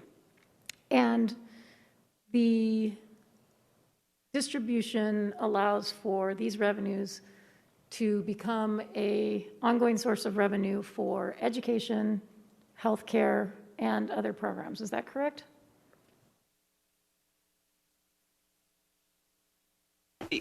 Again, this is Brian Fernley. It would be for education, healthcare, and economic assistance to residents of the state, or any combination of those three. Great. Thank you for that clarification. Are there any other questions from members of the committee who have not yet had an opportunity to ask questions? Okay, seeing none, we are going to move from testimony on the bill to our public comment period. I would remind callers who are watching online that our instructions on how to call in for public testimony are at the bottom of our agenda, as well as the information that you will need if you wish to submit written comments. We are going to take public comment in the same manner that we have taken public comment for the last few days. That is that it will be limited to 2 minutes per caller, and that we will be limiting that to 30 minutes in support, 30 minutes in opposition, and 30 minutes in neutral. For those of you who wish to call in, the public lines are now open. Please make sure that when you call in, that you stay on the line, as you will be placed into a queue of callers. Once you are placed into that queue, we will call on you in order, and we will ask you to pay careful attention to all of the instructions from our Legislative Council Bureau broadcast staff so that we can organize you into the proper presentation time.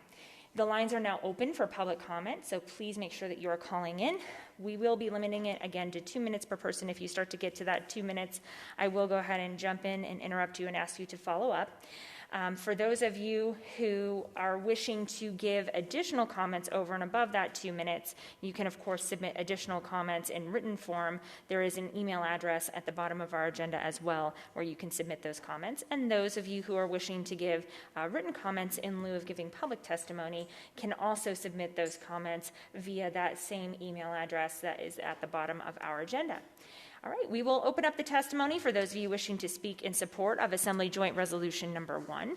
We are going to turn it over. Please pay careful attention to the instructions, and we will go ahead and begin. Press star 9 now if you are in favor of this bill to get your place in the queue, and we will call you in order. Caller with the last 3 digits, 577, please slowly state and spell your name for the record. You have 2 minutes and may begin. Chris Daly, C-H-R-I-S-D-A-L-Y, Nevada State Education Association, the voice of Nevada educators for over 100 years. NSEA strongly supports AJR 1 to generate critical new revenue for Nevada by increasing the mining tax from 5% of net proceeds to 7.75% of gross proceeds. NSEA also appreciates that the 25% of dedicated revenues could be spent for educational purposes. On the first day of the previous special session, hundreds of educators donned red face coverings and lined both sides of the street, from the legislative building to the Capitol, with a clear call to fund healthy schools. We chanted, "Be brave, be bold, new revenue's the way to go." Educators mobilized for new revenue as the governor presented hundreds of millions of dollars in painful cuts, including $156 million in cuts to K-12 public education. Unfortunately, the effort to amend mining tax deductions was blocked by a minority of this body. We are left with education cuts into the bone, including class size reduction and programs for our most vulnerable students, like weighted funding and read by grade 3. Now, just days away from back to school, we know how difficult the planning has been heading to the start of the new school year. Whether districts are going back to distance learning, a hybrid model, or reopening buildings trying to follow the state's health guidelines, additional resources are necessary to safely get back to school. Unfortunately, those resources just aren't available. On the other side of this current crisis, Nevada is the world's 5th largest producer of gold, which hit a record high of $1,931 an ounce last week. Yet the mining industry pays very little in state taxes. AJR 1 would generate nearly $500 million in new revenue for Nevada. That's the right size treatment of an industry that has enjoyed a sweetheart deal since Nevada's beginning.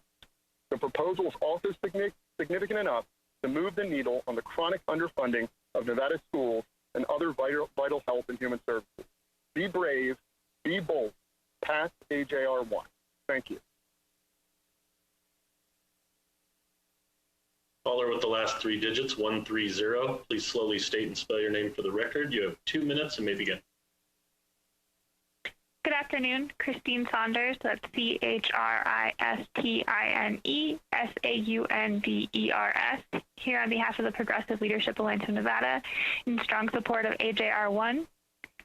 Just weeks ago, you heard over and over again from Nevadans demanding that their legislature take bold action and reform our state's revenue system by making mining pay their fair share. At that time, the price of gold had skyrocketed to $1,800 per ounce, but since then, it has only continued to increase, recently reaching over $1,900. Just weeks ago, we also decimated the state's budget with severe cuts to healthcare and education. We had the option to prevent some of these drastic cuts, but did not. AJR 1 will put the issue to the voters where they can clearly show that they believe we need to hold mining accountable and fund our state's social services and education well. I urge your yes vote. Thank you. Caller with the last three digits, 586. Please slowly state and spell your name for the record. You have 2 minutes and maybe. Good afternoon. Carmen Andrews, CarmenAndrews. I am the Vice President of NEA of Southern Nevada and a high school Spanish teacher in the CCSD. I am speaking in favor of AJR 1. AJR 1 would provide a new funding stream that education and other vital health and human services desperately need. Mining does not pay its fair share in Nevada. When you hear people refer to mom and pop mining making up to $20 million a year, that is a giant slap in the face of the majority of Nevadans who do pay our fair share in taxes. And it's a heck of a lot more than what my grandparents made in their mom and pop grocery store trying to support a family of 7. We will continually fall short of our goal of adequately funding Nevada education without new revenue.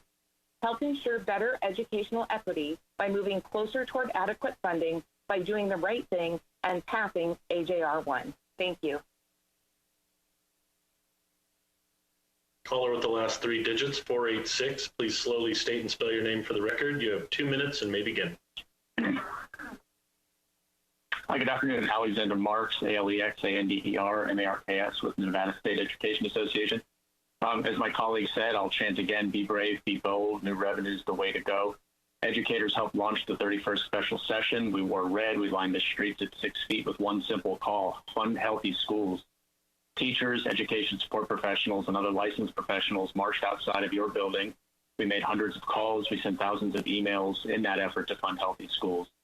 We pushed for new revenue in lieu of draconian education cuts to help us through this crisis. Key education allies like the Progressive Leadership Alliance of Nevada and others have been pushing for the mining industry to pay their fair share for years. Joining together, our hard work and advocacy seems to be paying off in the form of AJR 1.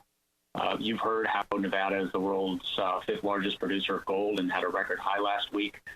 We believe AJR 1 will generate nearly $1 billion in new revenue each biennium, and it's the right size treatment for an industry that's enjoyed sweetheart deals since Nevada's beginning. The proposal will move the needle, especially with the chronic underfunding of Nevada's schools and other vital health and human services. Again, we called for bold policies and new sources of revenue, and here we are.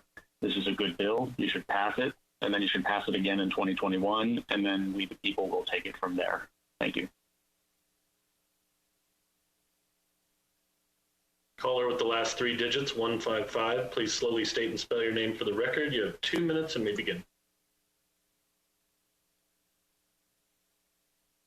Hi, this is JD Klippenstein. I'm the executive director of Action, a grassroots community organization in Washoe County.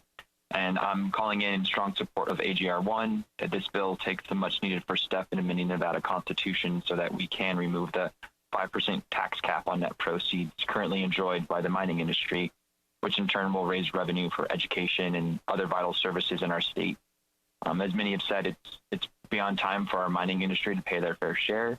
This was the case well before COVID-19, and it's even more so today.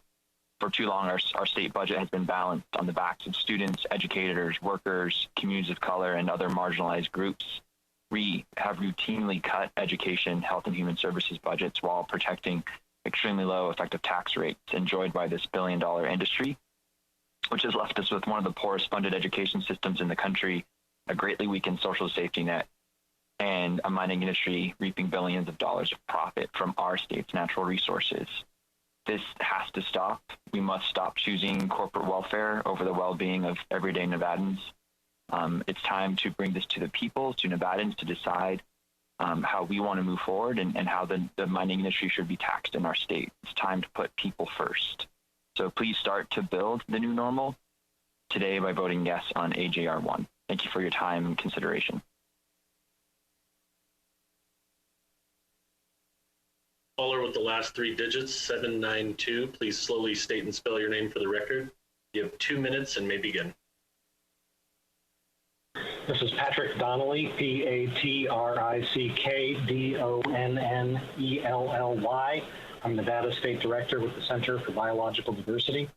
Nevada faces a desperate hole in our budget, and our state makes sacrifices for mining. We sacrifice our clean drinking water and our public lands.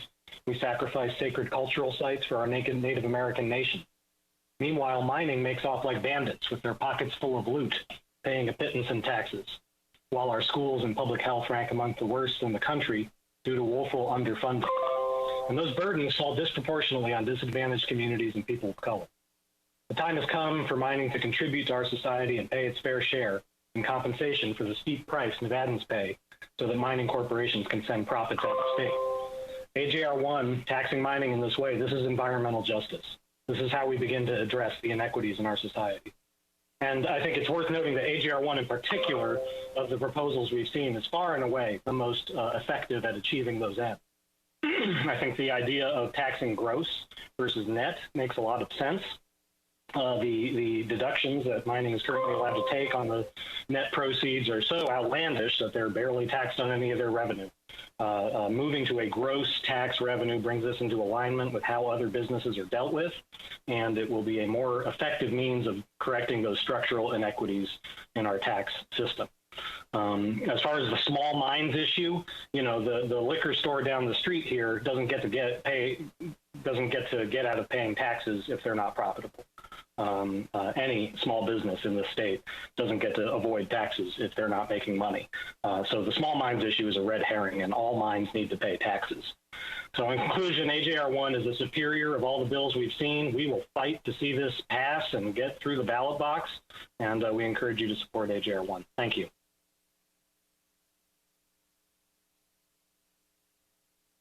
Caller with the last three digits, 155. Please slowly state and spell your name for the record.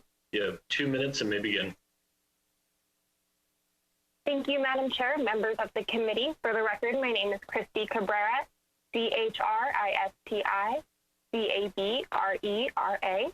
I'm here on behalf of the Nevada Conservation League in support of AJR 1. Mining operations have significant environmental impacts that exist long after mine operations have ceased. The current system allows too many very profitable mining companies to pay very little or nothing at all for the resources they take from our state. AJR 1 would change this calculation and would allow Nevada to be better compensated for these natural resources. Our state spends less than 1% of our general fund on conservation and environmental protection. Passing AJR 1 will allow Nevada to better invest in the protection of our special outdoor places while also providing funding for other critical programs. It's time to make mining pay their fair share. We urge your support. Thank you for your time. Caller with the last three digits, 898. Please slowly state and spell your name for the record. You have 2 minutes and may begin. For the record, my name is Annette Magnus, and I'm the Executive Director of Battleborn Progress. I'm here today in support of AJR 1. This bill is closer to what we have been asking for the past several years, and we are excited to have this and all of the options potentially on the ballot. As a second-generation Native Nevadan, I believe that all revenue options are critical for our state to have on the table. We thank you all for keeping our revenue options open, and we would like to have further conversations about all of these bills.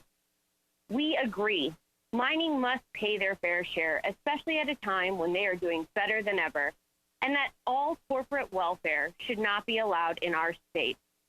We appreciate the efforts on this bill and look forward to further discussion. Thank you.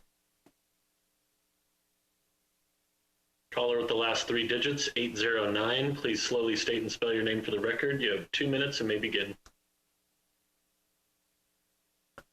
So thank you. My name is Aaron Ibarra, AARONIBARRA, Deputy Political Director for Mi Familia Vota. We need to stop making our children and health professionals hold the burden of the state's shortcomings. The mining industry has made millions off the back of Nevadans and has not paid their fair share. We need to start holding them accountable and make sure we put the well-being of Nevadans over the well-being of the mining industry. Thank you, and I hope you vote yes. Caller with the last three digits, 358. Please slowly state and spell your name for the record. You have 2 minutes and may begin. Hi, Hi, my name is Selena LaRue, SELENA, LA space capital RUE. I'm a teacher and a member of NSCA and WEA, and I am calling in full support of AJR1. This measure is so long overdue and clearly popular with Nevadans, as evidenced by the thousands of emails, hundreds of protesters, hours of public comment, and overwhelming polling results you have all received. Of course it is popular. The mines in Nevada make a fortune from our resources while paying a pittance in taxes to support the state that makes those profits possible.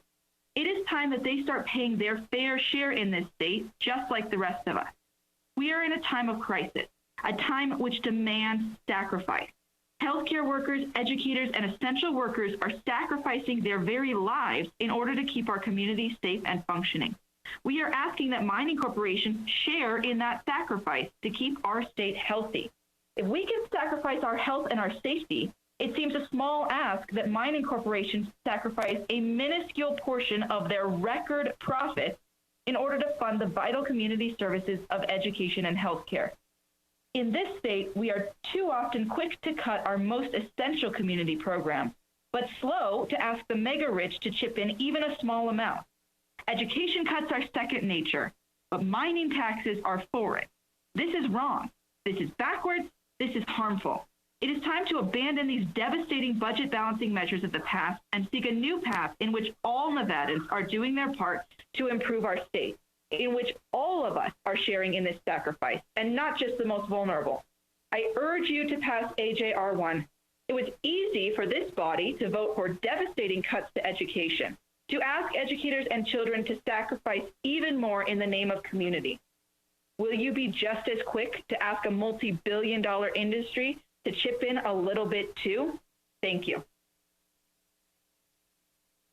Caller with the last three digits, 789. Please slowly state and spell your name for the record. You have 2 minutes and may begin. Hi, my name is Aluna Fessler, A-L-U-N-A, last name Fessler, F-E-S-S-L-E-R. I don't represent anyone. I'm just a mom. I'm just a Nevadan. I know that this decision is not easy. I know change is hard, but Nevada's financially in trouble. Our schools and our healthcare, we are in trouble. And as voters, I am asking you to please pass AJR1. We need it. It's not easy to ask mining to do this, but it is the right thing to do, to ask them to help when Nevada needs it. Nevadans need it. Our kids need it. So please, I ask you to consider and pass AJR1. Thank you. Caller with the last three digits, 039. Please slowly state and spell your name for the record. You have 2 minutes and may begin. My name is Erica Minaberry. That's E-R-I-K-A-M-I-N-A-B-E-R-R-Y. And I am a fourth generation Nevadan. My children are fifth generation Nevadans. And I thought I was pretty upset last night when I heard the hearing on the bill, and knowing that everyone knows that the mining companies do not rely on the Nevada market, but there are Nevadans that are struggling that very much rely on the Nevada market, but nobody seems to be caring about us. But then I got really upset when I heard all the people in opposition of this bill, who were all presidents of the Mining Association, different CEOs, aka robber barons, that all oppose this bill, when they say that the mining company does so much good for this community, but our communities are still struggling. My grandma was one of the first female miners in Nevada, and she died in a trailer in the back of Sun Valley. The mining companies are not doing anything for the people down here at the bottom, and the people down here at the bottom are the ones that are voting for you. Thank you very much. I relinquish the rest of my time. Caller with the last three digits, 692. Please slowly state and spell your name for the record. You have 2 minutes and may begin. My name is Tara Tran, and I'm calling in full support of this bill. It's time that we put people and land in priority instead of corporations and private interests and corruption. any vote against this bill is a blatant disregard and betrayal of the people's interests in favor of corporations and corruption. So that's about it. I think I relinquish the rest of my time. Caller with the last three digits, 118. Please slowly state and spell your name for the record. You have 2 minutes and may begin. Hi, my name is Laura Hale, Laurahale. Like many other Nevadans, I feel it's way past time that mining paid its fair share in taxes. With AJR 1 in particular, I'm really supportive of directing those funds to education and healthcare, where they have long been needed in our state. And thank you very much. Caller with the last three digits, 803. Please slowly state and spell your name for the record. You have 2 minutes and may begin. Yes, Dan Price, DANPRICE. Again, my name is Dan Price. I am a teacher in the Clark County School District and a proud member of CCEA. I'm speaking in support of this bill because I feel it's the right thing to do. It's about time mining paid their fair share. And I appreciate that this will go towards education and healthcare in the state. I think it'll be a benefit to everybody. These mining companies take the money from the state and they take it out of the country. They're not contributing to the state here, and I think it's about time that they paid their fair share. Thank you for allowing me to speak. Caller with the last three digits, 892. Please slowly state and spell your name for the record. You have 2 minutes and may begin. Hi, my name is Vera Miller, V as in Valor, ERAMILLER. We were talking about police reform yesterday, and many folks in opposition to reform called in and said that resources are scarce. I'm here to remind council and the folks calling in that this was not a free destiny, that resources and lack of funding for schools and mental health care are intentional policy choices, and that these choices were made even before COVID.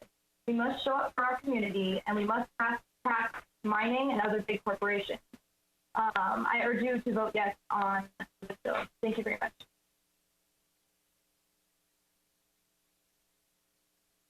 Caller with the last three digits, 155. Please slowly state and spell your name for the record. You have 2 minutes and may begin. Hello, my name is Carolina Chacon, CAROLINACHACON.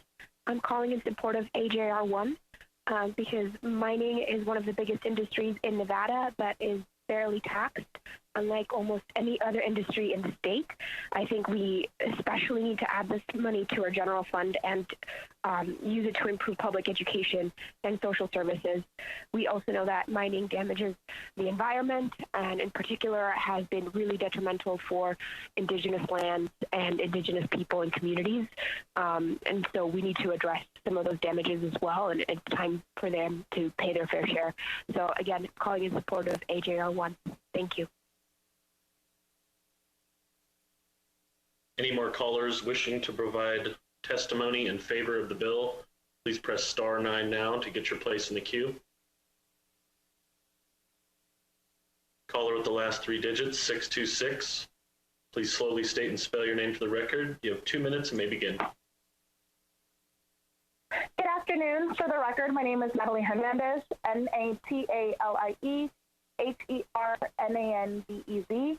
I am the Deputy Political Director at McDermott, Nevada, and we are in support of AJR 1. The small businesses who are our state's economic drumbeat are hurting while the mining companies continue to thrive.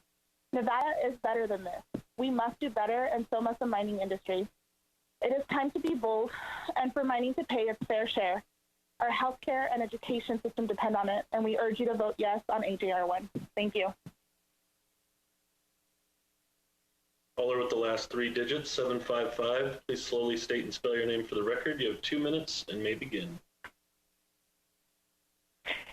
Marlene Lockard, ARD, representing the Nevada Women's Lobby.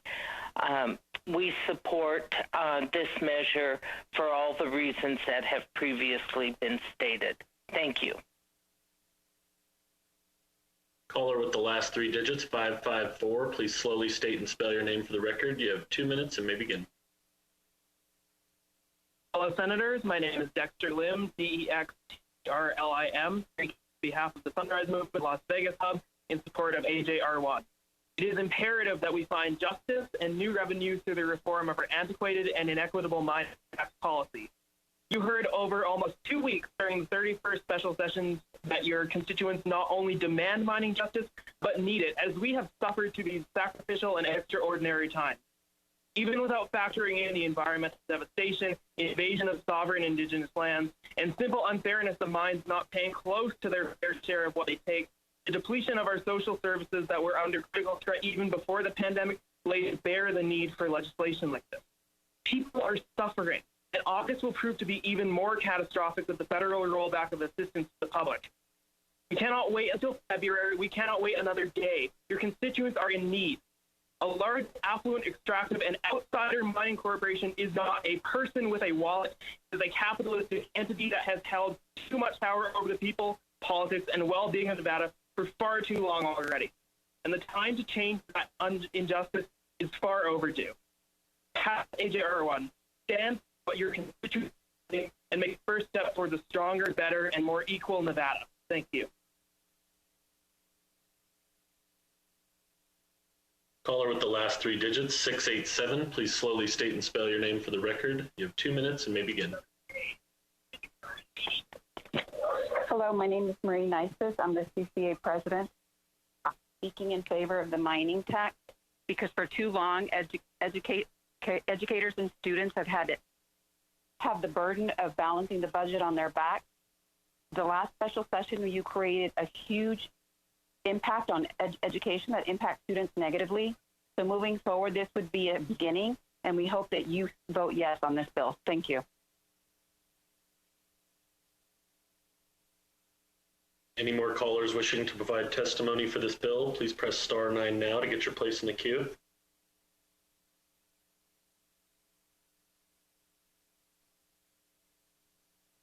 Madam Chair, there are no more testifiers for the bill. Fantastic. Thank you very much. We're just coming up on our 30 minutes, so it's perfect timing. We will move to those who are in opposition to the bill, and I know you said testifiers. I don't know if there's anybody who is in opposition to the bill. If you're in opposition to, the resolution, Assembly Joint Resolution number 1, please listen carefully to the instructions so that we can get your public testimony.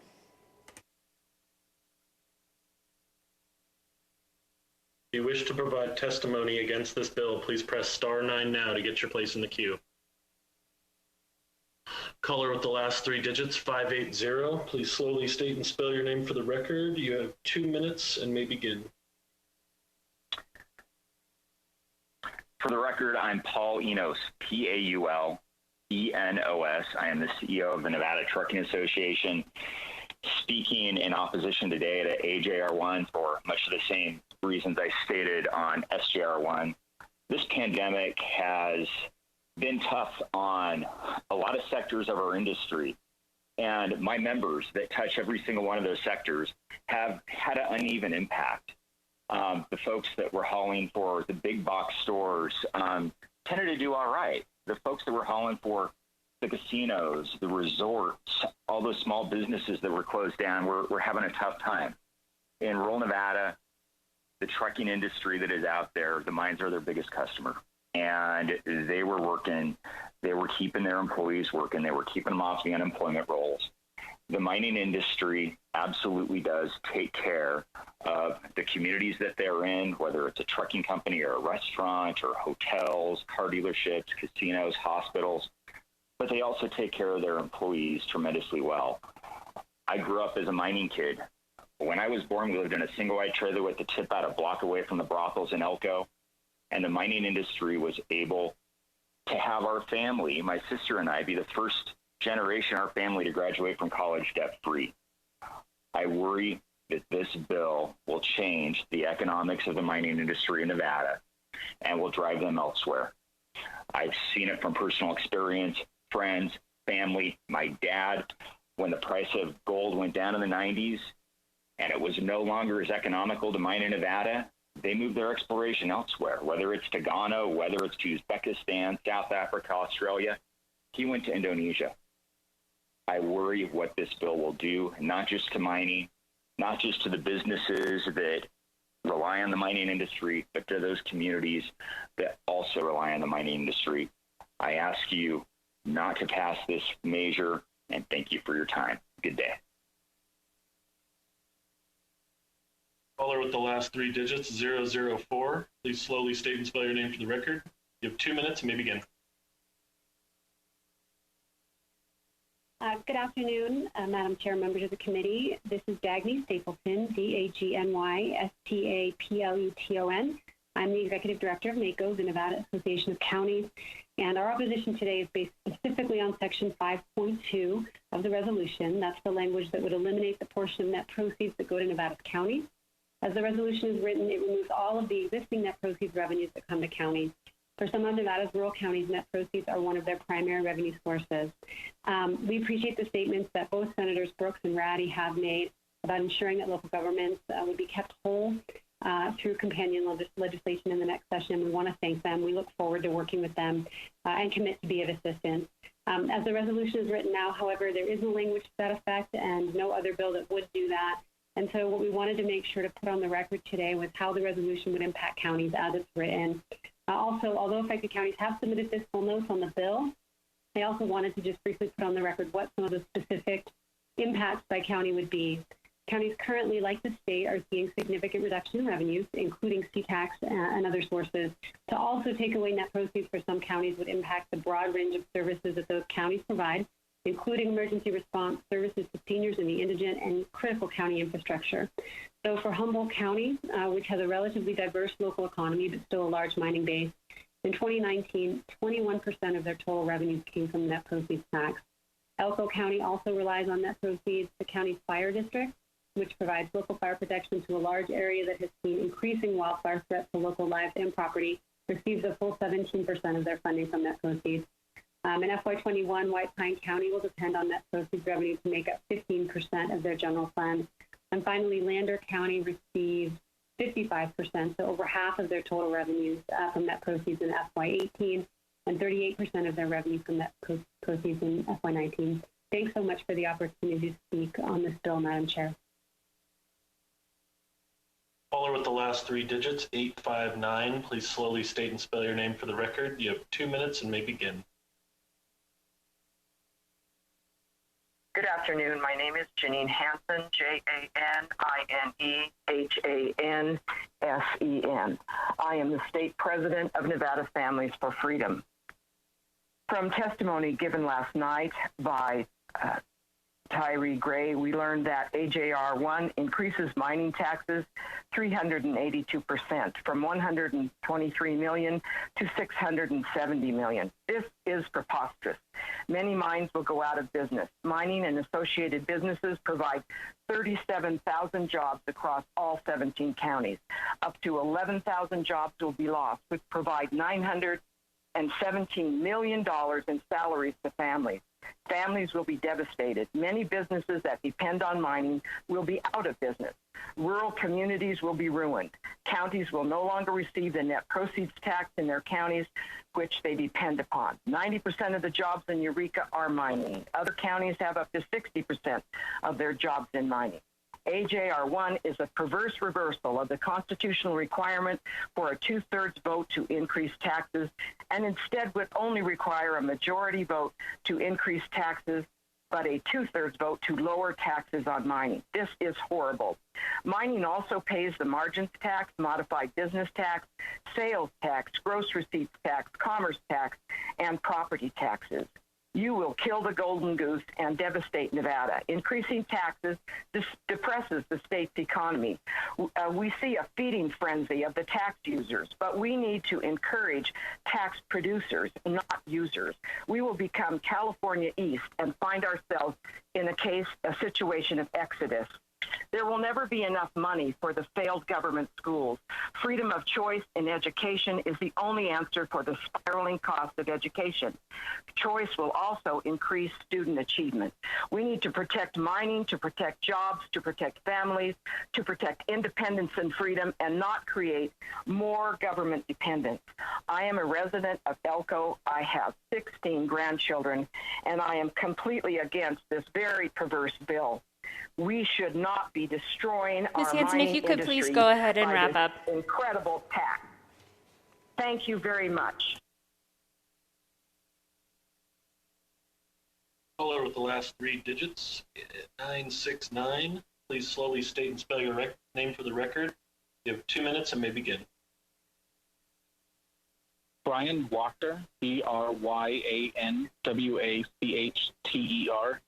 Good afternoon, Madam Chair and members of the Senate Committee in the whole. My name is Brian Wachter, and I'm the Senior Vice President at the Retail Association of Nevada. It's no secret that mining is literally the bedrock in Nevada's rural community. And we don't have to search far and wide to see an example of what happens when a bedrock part of the community disappears overnight. In Clark County right now, our tourism economy is gone, and with it, thousands of businesses are closed and hundreds of thousands of Nevadans are out of jobs. But what happens in Vegas is not likely to stay in Vegas if you vote yes on AJR 1. And eventually on the day this becomes law, mines will close overnight.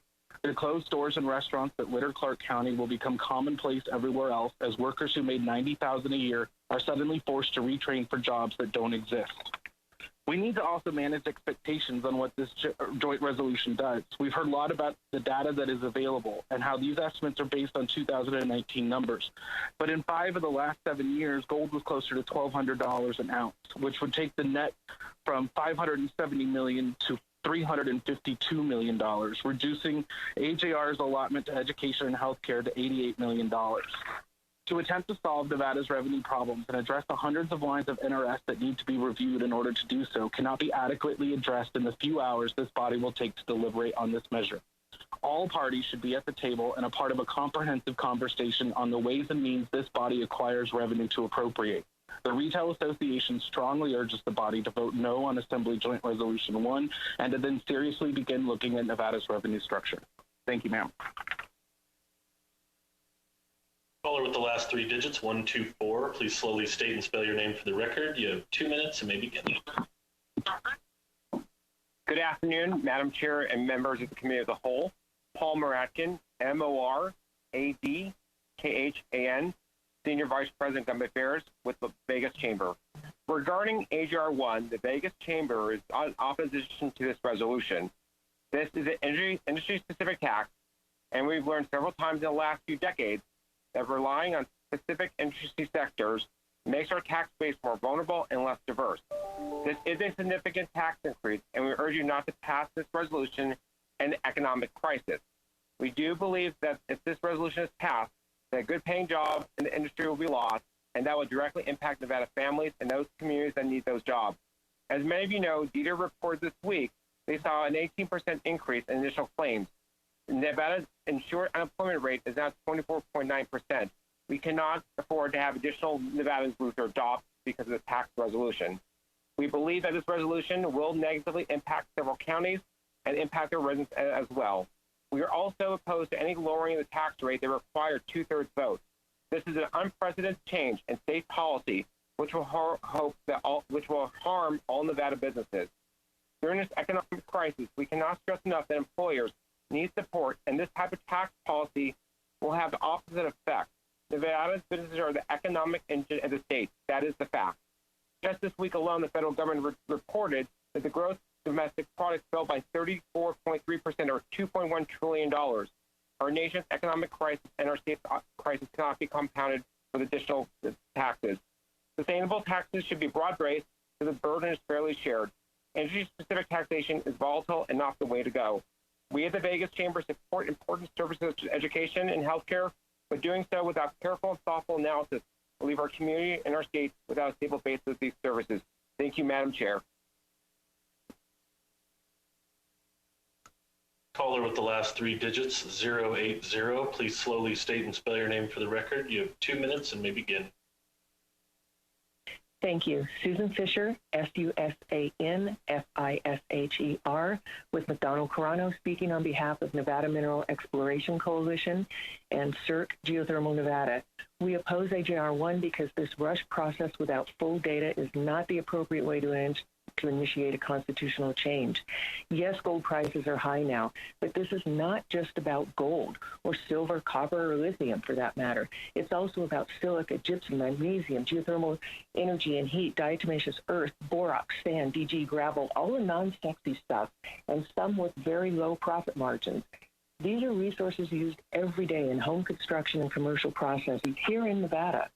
Both NMUC and CERC Nevada are made up of geologists who spend years looking for marketable resources. If they find a viable resource, then they spend more years wooing international investors who pump millions of dollars into the Nevada economy to fund testing and claim costs.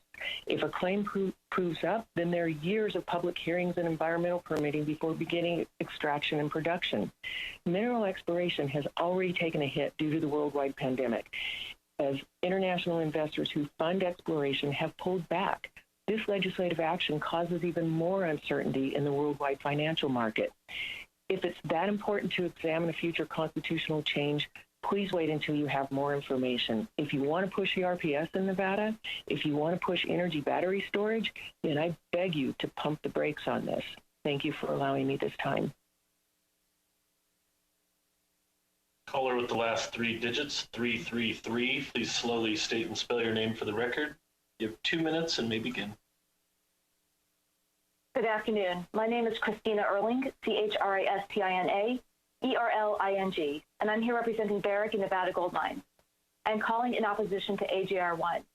Nevada Gold Mines has a workforce of more than 7,000 Nevadans based in rural Nevada where there is little alternative employment. They have high-paying careers with health and retirement benefits for them and their families. We employ thousands more indirectly to our contractors and local supply chain. Many of our employees are third-generation miners. This state, at least in the rural north, has been built on mining. As a joint venture between Barrick and Newmont, we've been a proud partner with the state of Nevada for decades and will continue to be so, not only through our local communities, but as a partner for the entire state. Our community efforts focus on education, environment, healthcare, food security, and Native American programs throughout Nevada. We see it as our duty in these challenging times to provide immediate support to all of Nevada's communities. In this time of crisis, we have been there to provide that support to the state where others couldn't. We have contributed both financially and logistically to Nevada's COVID-19 task force, specifically as the largest single donor. We created and recently launched the I-80 Fund designed to help small businesses along the I-80 corridor recover from the effects of the pandemic, thereby relieving the state of additional burden. As you know, the health of the mining industry is countercyclical to the economy. We do well and make significant contributions during crises when the rest of the economy is struggling. Commodities are global and cyclical. We cannot pass on higher taxes like other industries do. In order for us to be there the next time there's a crisis, we need a viable, profitable, long-term industry, and AJR1 will severely impact the mining industry's ability to do so. The mining industry is here for Nevada.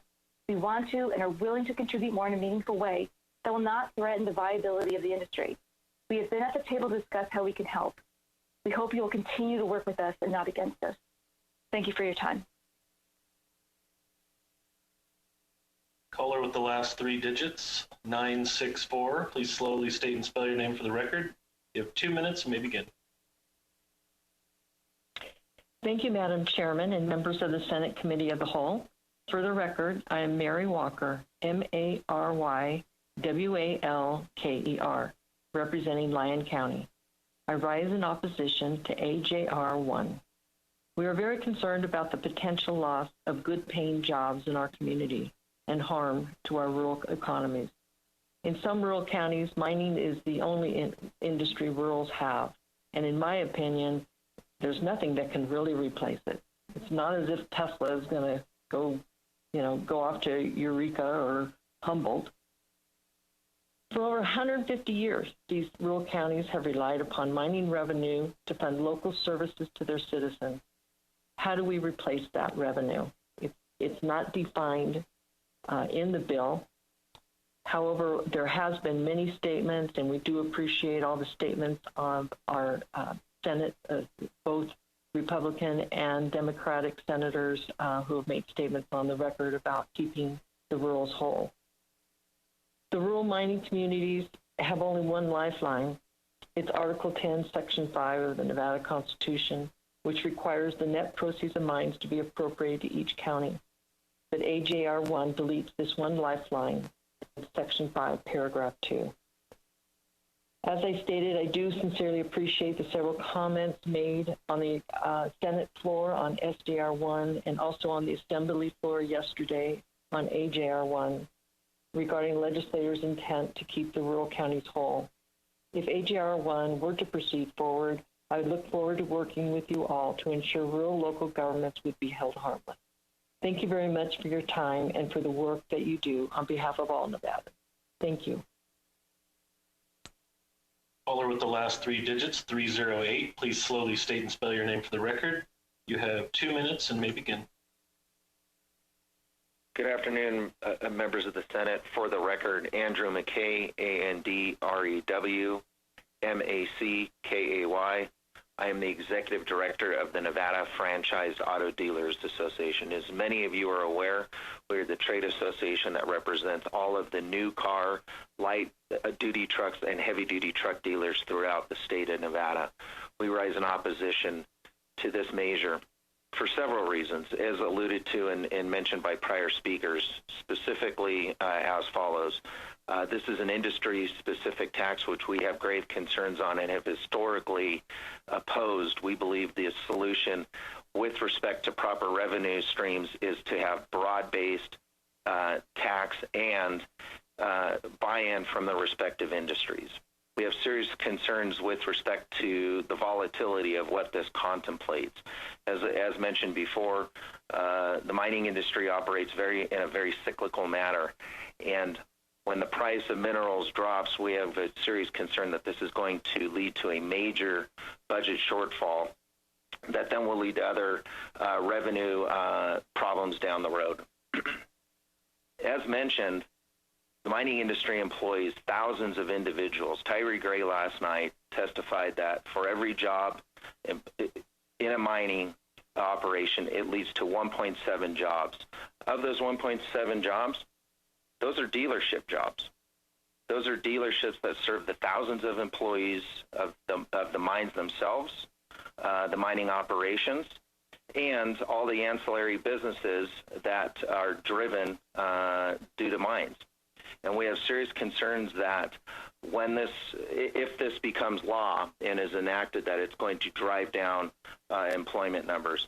So we would encourage the body to vote no on AGR 1. Pardon me. Thank you. Caller with the last three digits, 738. Please slowly state and spell your name for the record. You have 2 minutes and may begin.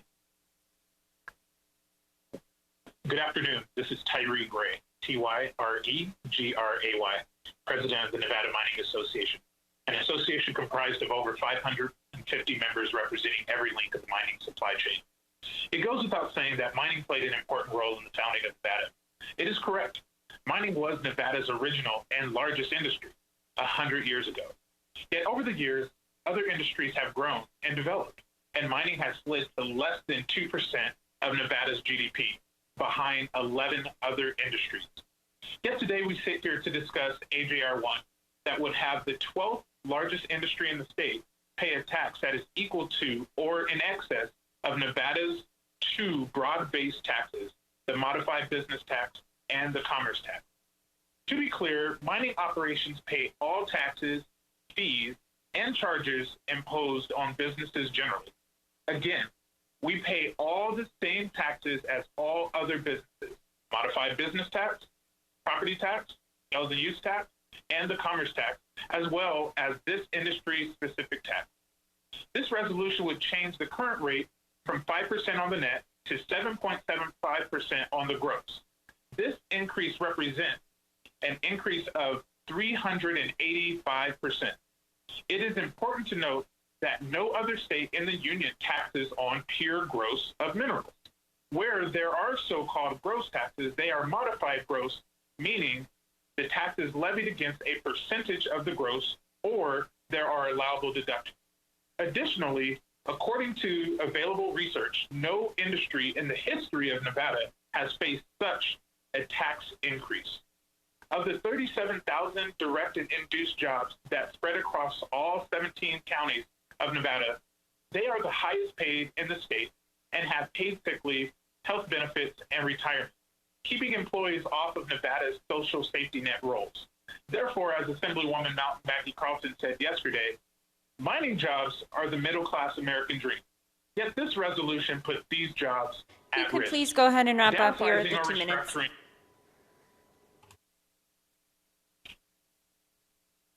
In closing, mining currently pays 5% of the general fund when it is only 2% of Nevada's GDP. The mining industry is here for Nevada and happy to be part of the solution. And Mr. Gray, you are past the 2 minutes. If you could go ahead and wrap up.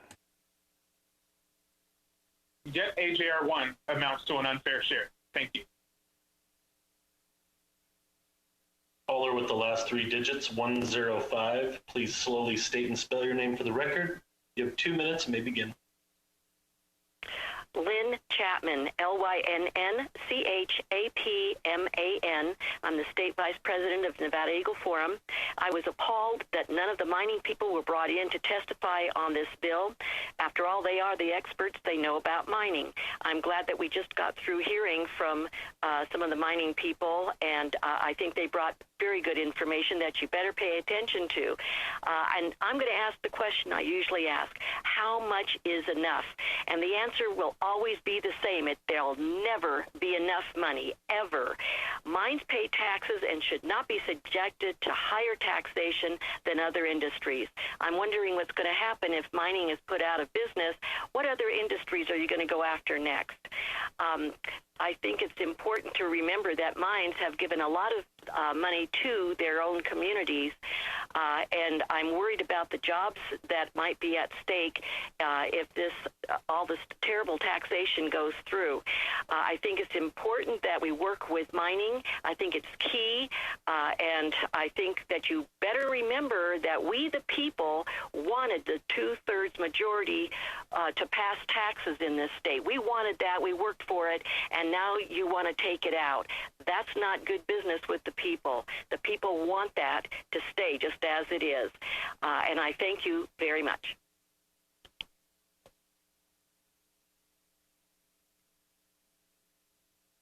Caller with the last three digits, 282. Please slowly state and spell your name for the record. You have 2 minutes, may begin. This is Pam Robinson, PamRobinson. Good morning, Madam Chair and members of the committee. I and my husband represent Hecla Mining Company. Hecla is in strong opposition to AJR 1, amending the Constitution to change the tax on mining from a net proceeds tax to a gross receipts tax, as well as eliminate the county portion and change the voting mechanism for raising and lower taxes, will cripple mining in Nevada and the local economies of our rural communities. Hecla has gold operations in Lander and Elko County. It is also involved in new exploration that has the potential to provide more jobs and resources to these communities. AJR 1 would have a chilling effect on that exploration and new financing investments in Nevada, as well as impact contributions and participation in the local communities where they operate. There would be a huge ripple effect on the supply chain businesses that rely on benefit from mining industry. We've heard about a number of those today. Of course, the obvious businesses are large equipment companies, tires, etc., that will be impacted with the loss of mining. But also the small family-owned enterprises, from restaurants to coffee shops to hardware stores and grocery stores, will suffer as well. As you've heard multiple times, mining pays high wages and provides great benefits.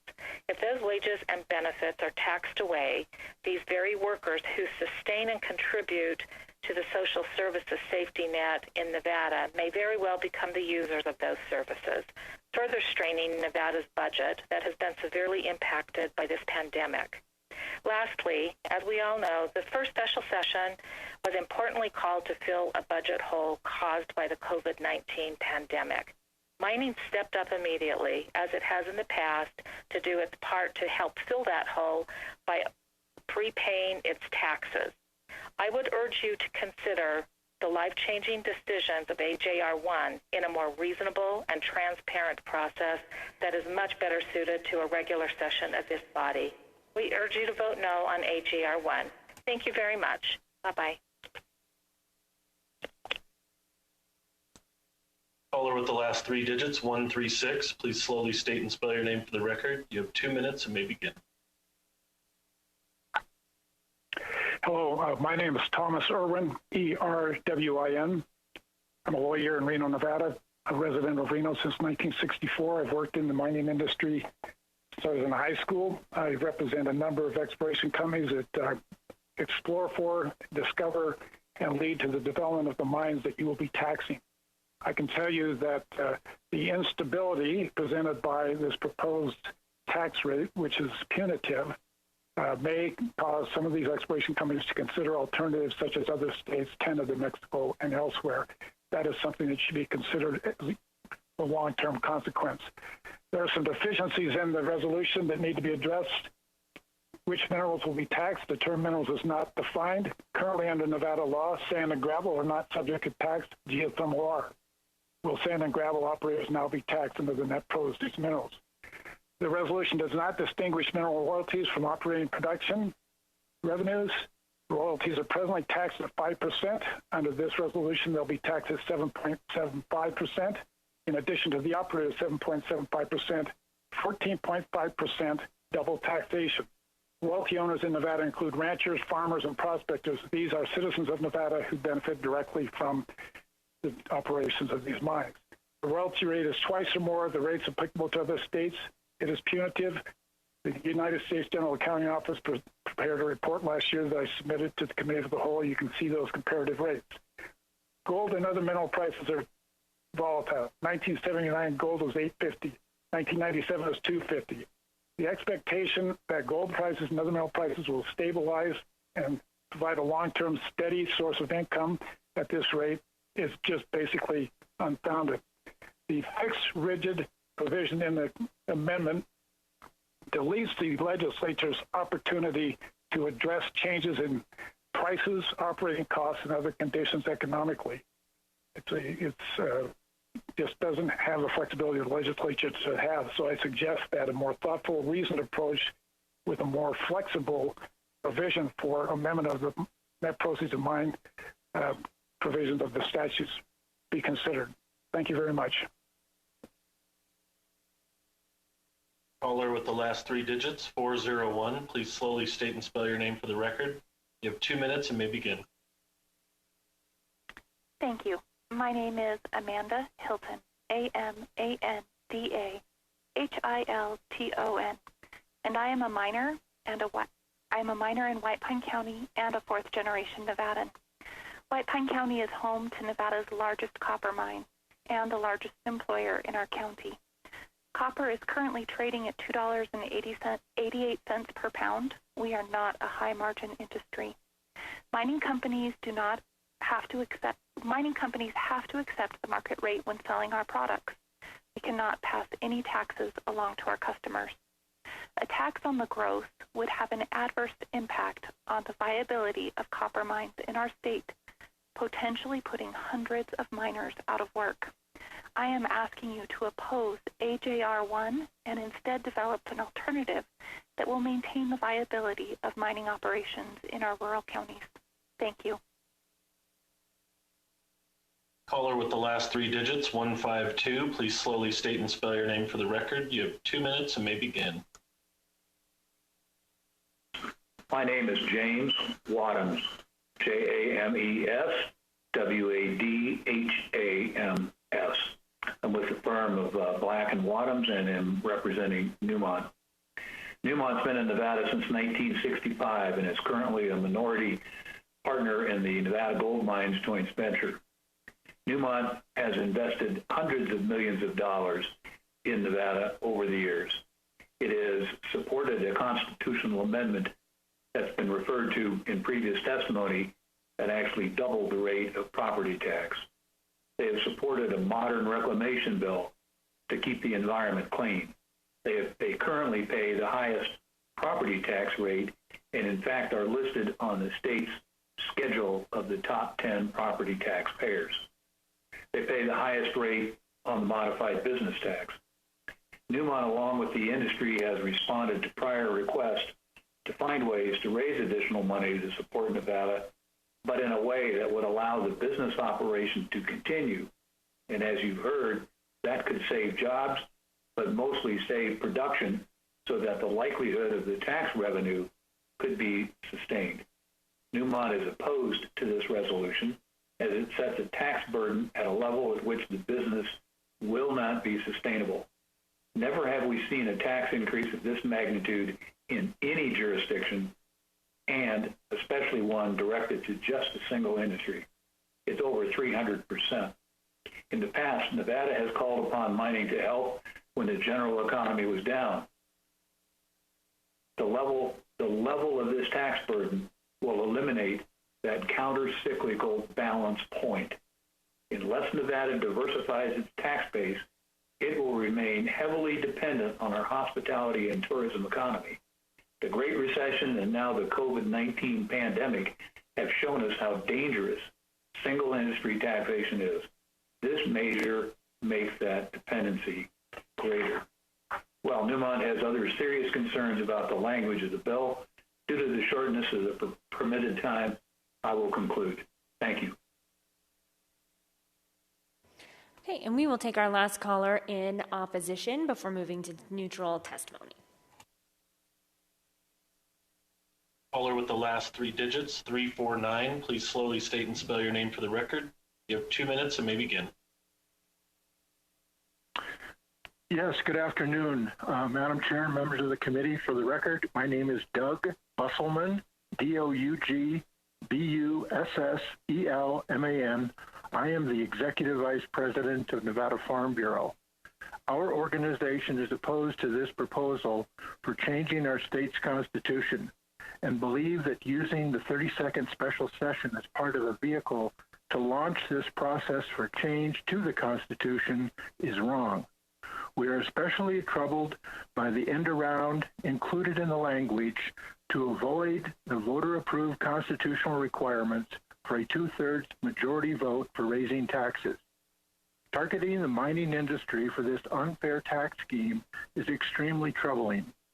Those who support the destruction of mining through such an onerous tax on the gross revenue of mining production will not only harm those who depend on the industry for their livelihoods, but also will harm the economy of the state.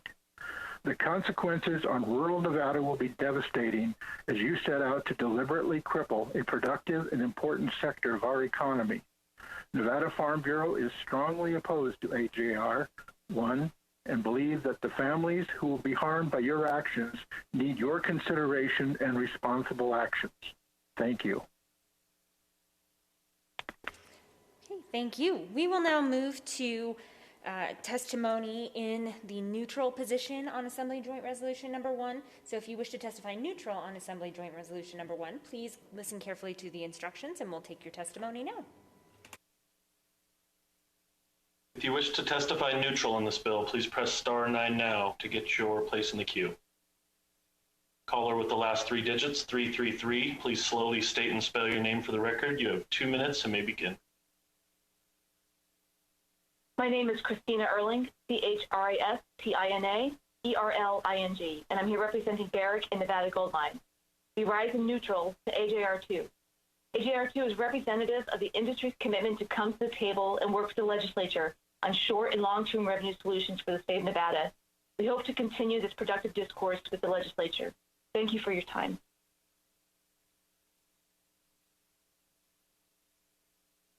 Any other callers wishing to provide neutral testimony, please press *9 now.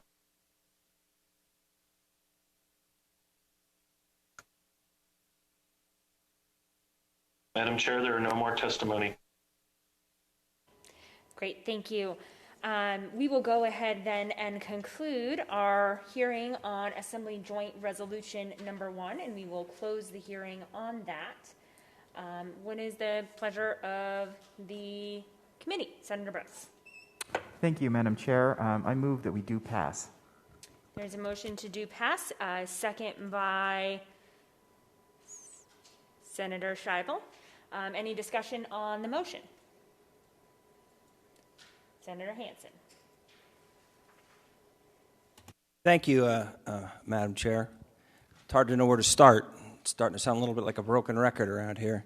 Number one, this does not belong in a special session. There is nothing extraordinary about this. It does not meet the constitutional requirements. Secondly, listening to some of the testimony in favor was almost shocking.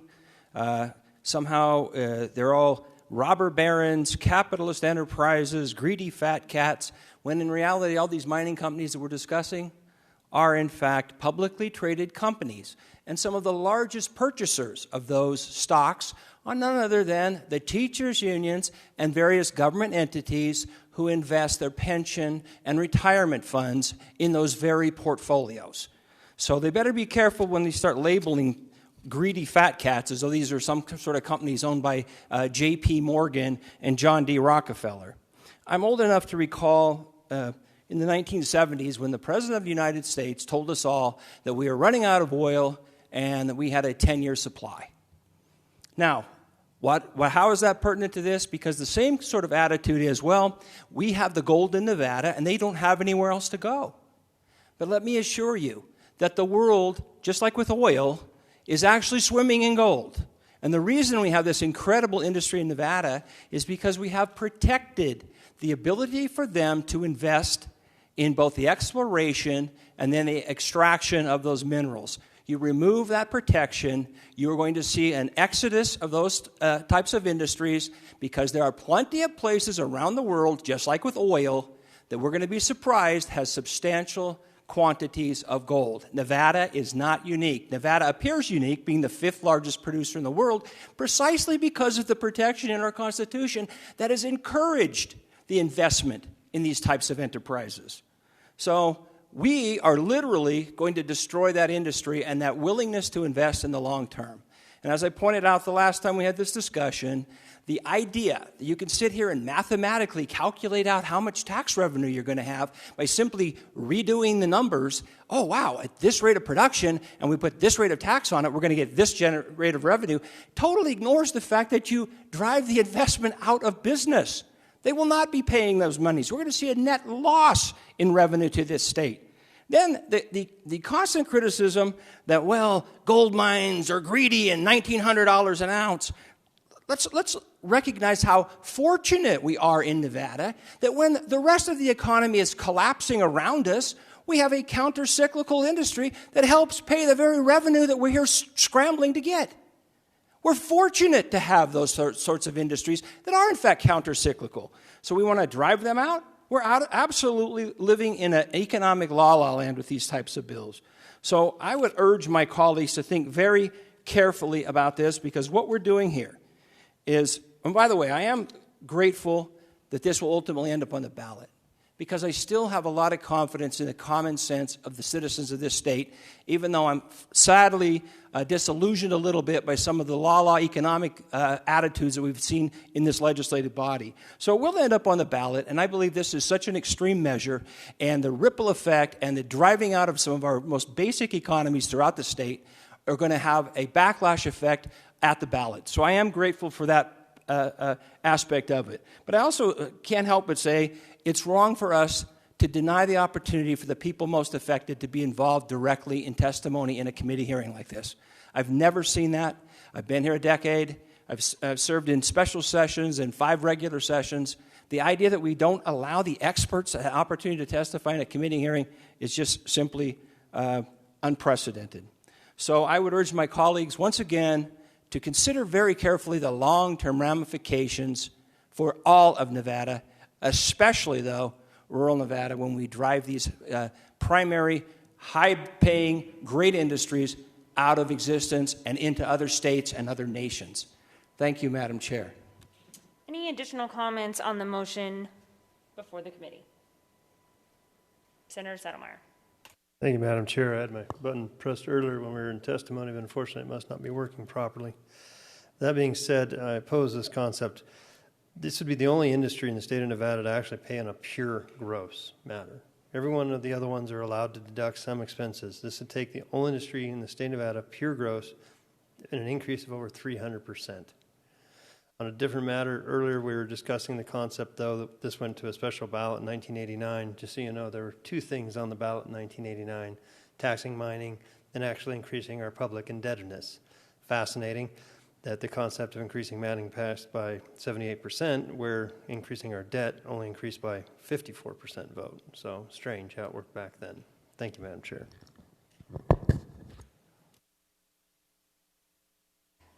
Any additional comments from members of the committee? One thing I did want to note, we did hear, and I received some confirmation, we did hear one neutral testifier who mentioned they were neutral, but I do believe that was as to Assembly Joint Resolution number 2, and just some confusion over whether and where to be testifying on that particular item. Senator Ratty. Can we get a 1-minute recess? Yes.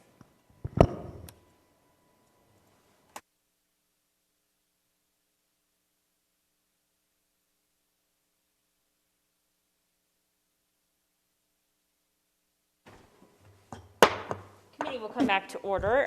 We also have one additional, I think, item that needed to be added to the record, and I think Mr. Fernley should be available with us remotely just for members of the committee, so we have the accurate information.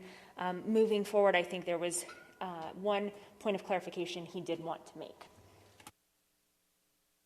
Yes, thank you, Madam Chair. I just wanted to let the Committee of the Whole know that I did find the ballot for 1989 after my testimony, and Senator Settlemyre is correct. There were two ballot questions on the 1989 special election ballot, the May 2nd, 1989 special election. It was the tax on mining and increase of the state debt limit. Thank you. Great, thank you. Okay. Any further discussion on the motion before the committee? Seeing none, all those in favor, please signify by saying aye. Aye. Any opposed? Nay. If you are nay, if you could, please raise your hand so we can get an accurate record. Senator Hansen, Senator Gokachia, Senator Hardy, Senator Settlemyre, Senator Hammond, Senator Gansert, Senator Kiekefer, and Senator Pickard is absent. Motion carries. We will report Assembly Joint Resolution number 1 from the Committee of the Whole to the floor of the Senate.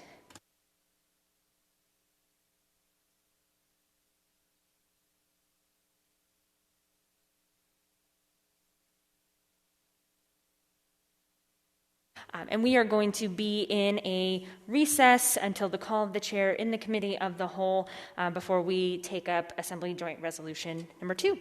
Committee is in recess.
Committee of the Whole will come to order.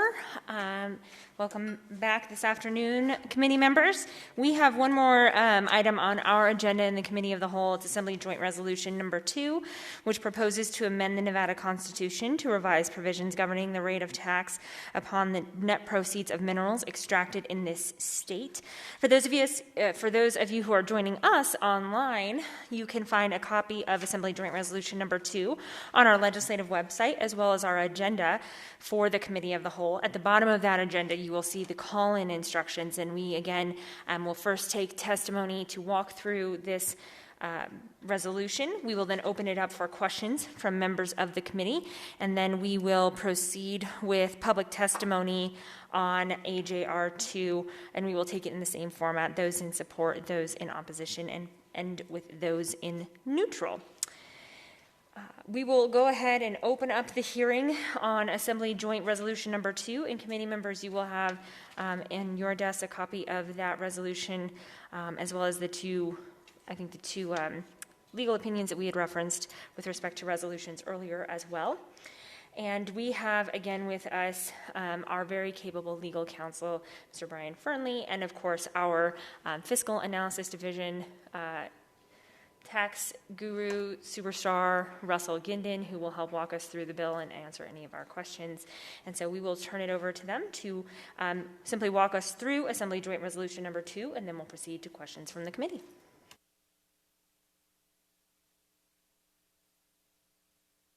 Thank you, Madam Chair. This is Brian Fernley, Legislative Counsel. I will first disclose that as nonpartisan legislative staff, I neither support nor oppose any particular piece of legislation. I am just going to provide an overview of what is contained in Assembly Joint Resolution number 2. Assembly Joint Resolution number 2 proposes an amendment to the Nevada Constitution to revise provisions governing the rate of the tax on the net proceeds of minerals. This proposed constitutional amendment would not change the existing provisions of the Nevada Constitution requiring the legislature to impose a tax on the net proceeds of minerals extracted in this state and to provide for no other tax, except that this proposed constitutional amendment would increase the maximum rate of the tax on the net proceeds that the legislature could impose from 5% to 12% of the net proceeds of the minerals extracted. The proposed constitutional amendment would not effectuate an increase in the rate of the tax on the net proceeds of minerals extracted. The legislature would have to enact legislation to increase the tax, which would not be able to be effective until the constitutional amendment became effective. This proposed constitutional amendment would also establish an explicit minimum tax rate on the net proceeds of minerals. Currently, the Nevada Constitution does not require a minimum tax rate for the tax on the net proceeds of minerals. However, as mentioned earlier today, the Nevada Constitution does require the legislature to appropriate to counties the amount equal to the net proceeds of minerals extracted by a mining operation multiplied by the local property tax rate in the taxing district where the operation is located. To effectuate this requirement, the legislature has established this rate as the minimum tax rate on the net proceeds of minerals. This constitutional amendment would place that minimum tax rate in the Nevada Constitution. Again, as I stated earlier today, as a joint resolution, if this joint resolution is approved by the legislature during this special session, it must be submitted to the next legislature, which would be either the 2021 legislative session or a special session held where the legislature consists of the group of legislators elected at the 2020 election. If approved again by the next legislature, the proposed constitutional amendment would be submitted to the voters and become effective only if a majority of the voters vote in favor of the amendment.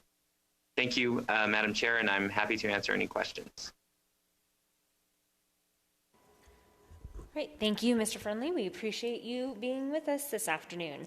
We will now move to questions from members of the committee. Do any members of the committee have any questions?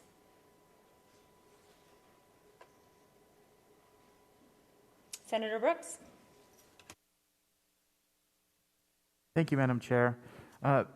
Mr. Fernley, in Section 5 sub 2, does there anything that, or in the new language, but is there anything that affects section 5 sub 2 as far as the taxes paid to local governments?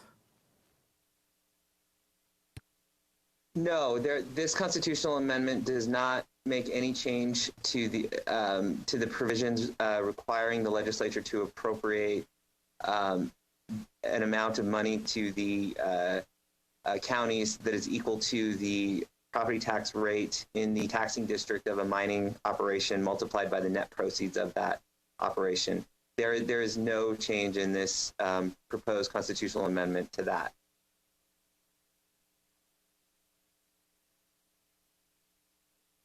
Senator Gocochea.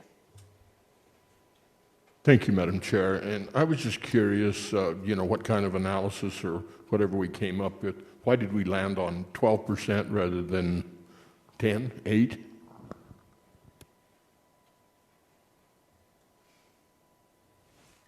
I am not, as the legislative staff, I'm not aware of what the proposal was not created by me, so I'm not aware of what analysis was done to get to those rates. Well, yeah, I thank you, and I was just curious. We know it's probably just an arbitrary number, but, again, there's no fiscal impact to local government, but clearly there might be, to the state. Not impact, but definitely an improvement. Thank you. Any additional questions from members of the committee? Senator Settlemeyer. Thank you, Madam Chair. I was curious within the concept of putting in instead of being in the Constitution, it looks like by NRS we would be guaranteeing the counties a certain amount of money. Is that correct? Not through the Constitution, but actually through NRS? Thank you. Brian Fernley again. Under this proposed joint resolution, the Constitution would continue to contain the requirement for the legislature to appropriate the amount of money equal to the property tax rate in the taxing district multiplied by the net proceeds of the mining operation. That guarantee would continue to be in the Constitution, so the legislature would not be able to change that distribution. Thank you. I appreciate that. I guess I'm concerned that by changing it to a situation, though, where it's done through revised statutes, it may not be as much of a guarantee to the counties and could actually affect some of their ability to secure bonds. If it's in the Constitution, it's a little bit less likely to go away. Whereas if we have some of this within NRS, it could actually jeopardize some of their bonding authority. That's my concern. Thank you.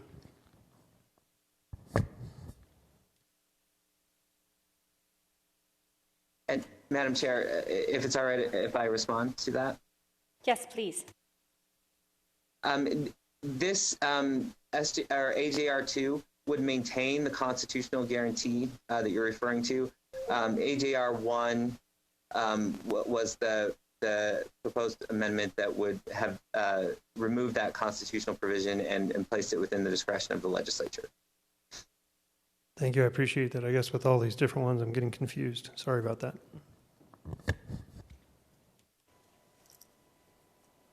Any additional questions from members of the committee?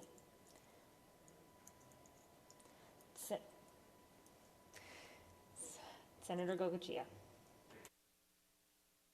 Thank you, Madam Chair, for the second time. And I just want to get it on the record. But the language in this would no way impair the county's ability to tax up to the 364 cap. A number of these counties are, $2 or barely over, and the statutory cap is 364. They would still have the ability to increase their property taxes, and that would in turn increase their tax to the net proceeds. Again, this is Brian Fernley, Legislative Counsel. Yes, that's correct. Under this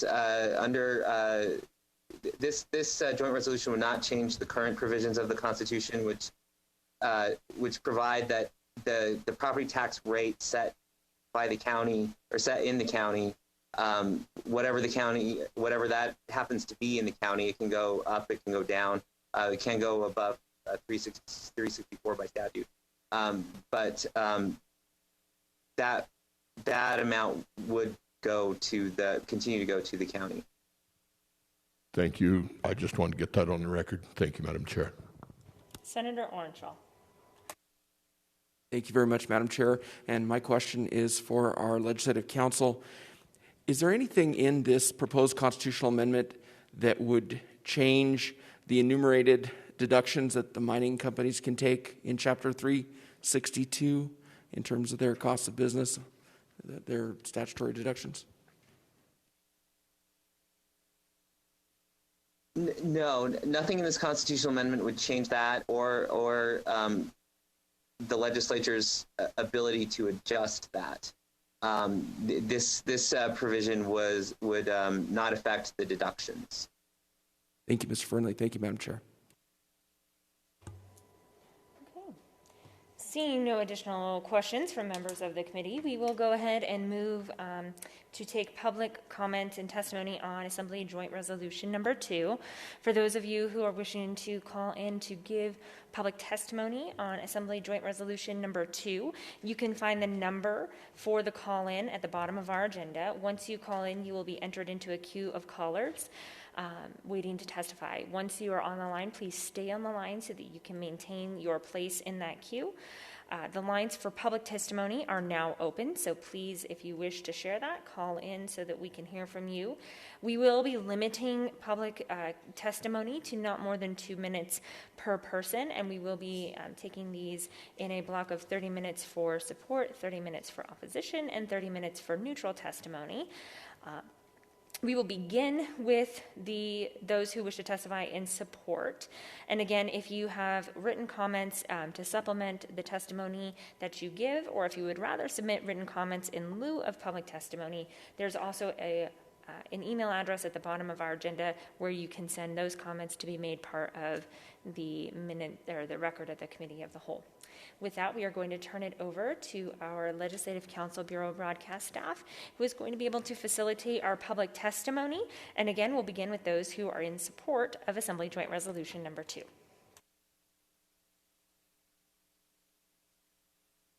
To testify in support of AJR 2, please press *9 now to take your place in the queue. Again, to testify in support of AJR 2, please press *9 now to take your place in the queue. Caller with the last 3 digits, 130, please slowly state and spell your name for the record. You have 2 minutes. You may begin. Good afternoon, Christine Saunders, CHRISTINE SAUNDERS, here on behalf of the Progressive Leadership Alliance in Nevada. I want to thank the legislature for taking the concerns of their constituents over the past few weeks to hold mining accountable and diversifying our state revenue system seriously and putting forth multiple options to continue to discuss. We look forward to being an active partner in the conversation and process with the legislature to have mining pay their fair share, fund our state services, and put Nevada's revenue system on the right track. Thank you.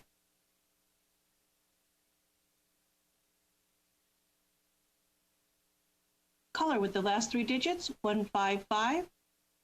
Please slowly state and spell your name for the record. You have 2 minutes. You may begin. Thank you, Madam Chair and members of the committee. For the record, my name is Christy Cabrera, CHRISTICABRERA. I'm here on behalf of the Nevada Conservation League in support of AJR 2. As we testified earlier today, it's time we call on the mining industry to pay their fair share. This resolution creates flexibility to both increase the rate that mining revenue is taxed and continue the discussion around which deductions support the values of Nevadans and which do not. We look forward to continuing to be part of this discussion, and we urge your support on this resolution. Thank you.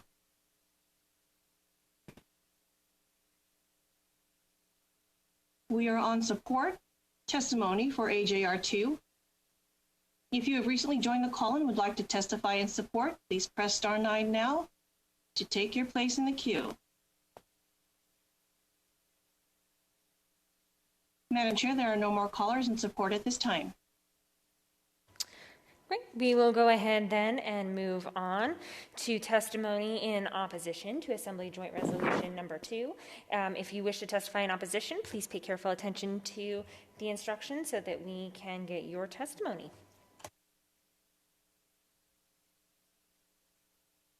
To testify in opposition of AJR 2, please press star 9 now to take your place in the queue. Again, to testify in opposition of AJR 2, please press star 9 now to take your place in the queue. Caller with the last 3 digits, 304. Please slowly state and spell your name for the record. You have 2 minutes. You may begin. Hi, my name is Jim DeGraffenreid, DeGraffenreid. I'm the Vice Chairman of the Nevada Republican Party. We stand in opposition to consideration of these constitutional amendments, including JR 1 and AR 2 in this special session. We rightly have a high bar for changes to our state constitution. The intent of the people of Nevada is that changes to our bedrock governing documents should be carefully considered by 2 different legislators and a vote of the people.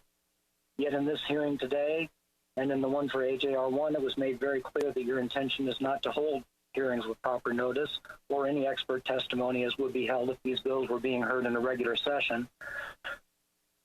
Special session where the subject was not included in the proclamation authorizing the session.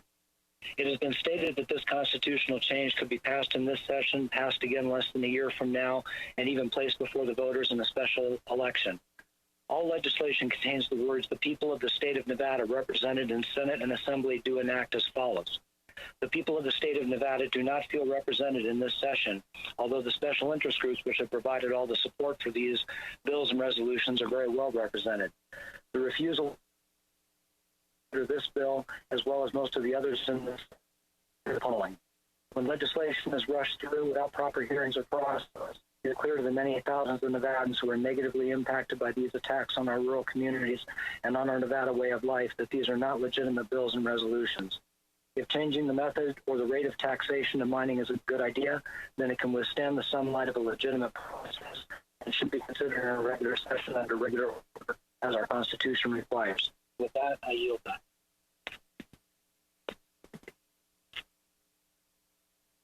Caller with the last 3 digits, 859. Please slowly state and spell your name for the record. You have 2 minutes. You may begin. Good afternoon. My name is Janine Hansen, JANINEHANSEN. I am the state president of Nevada Families for Freedom. We oppose AJR 2. It's just incredible to think that a tax rate would be going from 5% to 12%. That's an amazing increase. And I think it would really be a good exercise for all those supporting this bill that they would pay their fair share by voluntarily increasing their taxes to the state from whatever they're paying to another 7%. I think it would be a good financial exercise. This whole process has been incredibly difficult to participate in. Regular people have not been able to participate with the incredible hours that we've been meeting. Hearing went on last night until after 1 o'clock in the morning. Ordinary people cannot arrange their lives to participate. I object to the manner in which this has been conducted. I also want to say once again that we need to protect jobs, protect mining, and protect those jobs, protect families, protect independence and freedom, and not create more government dependency. One of the things that the mine does is to allow people to be independent and to take care of themselves and not to become dependent on mines. When we tax businesses beyond a normal amount of money, what we do is place those businesses in a position of determining who they're going to fire, whether or not they can expand, and whether or not they'll be leaving our state. We already heard testimony that under the other bills, many of the mines would be closing. Many of them are not even profitable now. I think we should increase other taxes if you're going to increase these on other people by increasing their taxes by 7%. This is just incredible that this would be happening. Right now, the average family in Nevada pays more in federal, state, and local taxes. That's 50 to 60%, more than they pay for their home, for their education, for their health care, for their food, for their entertainment. They pay more in taxes, many of them hidden, than anything else. We can't. If you could please go ahead and wrap up. Taxes. You're at the 2 minutes. Thank you very much. We oppose this. We oppose the idea of increasing taxes on one of the most important industries in our state. Thank you. Caller with the last 3 digits, 407. Please slowly state and spell your name for the record. You have 2 minutes. You may begin.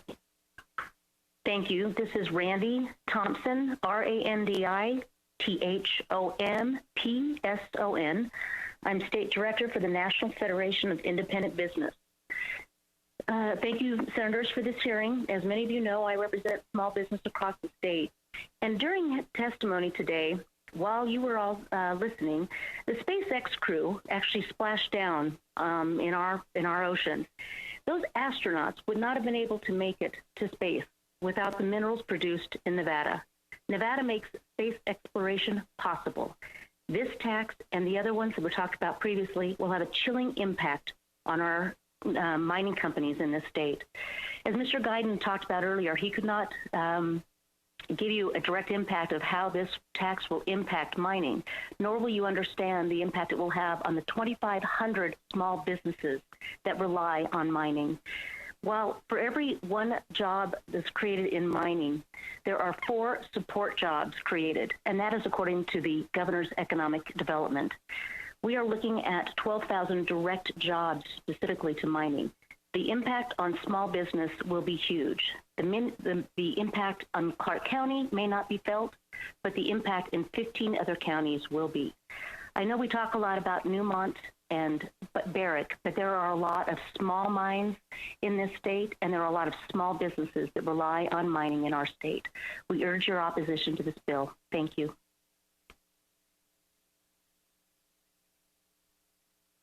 Caller with the last 3 digits, 283. Please slowly state and spell your name. For the record, you have 2 minutes. You may begin. Marcos Lopez, Marcos Lopez, Americans for Prosperity Nevada. On behalf of more of our 50,000 Americans for Prosperity Nevada activists, we urge you to reject all of these proposals. All of these proposals would do very little to improve our tax system and our tax code. Good tax policy is simple and transparent, neutral and equitable, predictable and permanent. Nothing about these proposals and little in our current system meets where we should be. We need comprehensive tax reform that keeps to these principles and eliminates taxes that target one industry or another or favor certain behaviors over another. We need to wean off our dependency on single industry taxes like gaming and mining.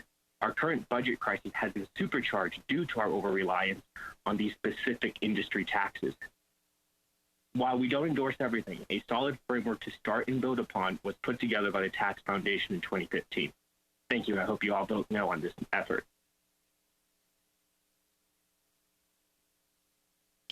We are currently on opposition testimony. If you have recently joined the call and would like to testify, please press *9 now to take your place in the queue. Caller with the last 3 digits, 105. Please slowly state and spell your name for the record. You have 2 minutes. You may begin.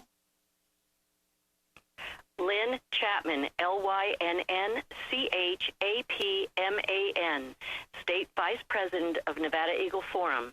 We oppose AJR 2. Listening to the people who are in favor of this bill, they keep saying that the mines need to pay their fair share, when in fact the mines pay more than their fair share already. We need to look at the facts. We have the facts that back up that the mines pay more than their fair share. I think it's a terrible shame that these bills are rushing through, especially special session, and that's not the way to do a tax increase. The people need to be involved in this more than they can be at this time. And we should also remember we need to protect families. That should be our number one concern. And this tax increase will affect families in the whole state of Nevada. Maybe we should start looking for more money in PERS. But of course, that's a sacred cow. I guess we can't.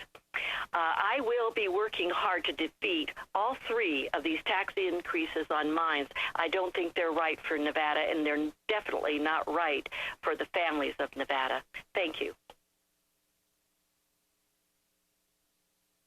Caller with the last three digits, 282. Please slowly state and spell your name for the record. You have 2 minutes. You may begin.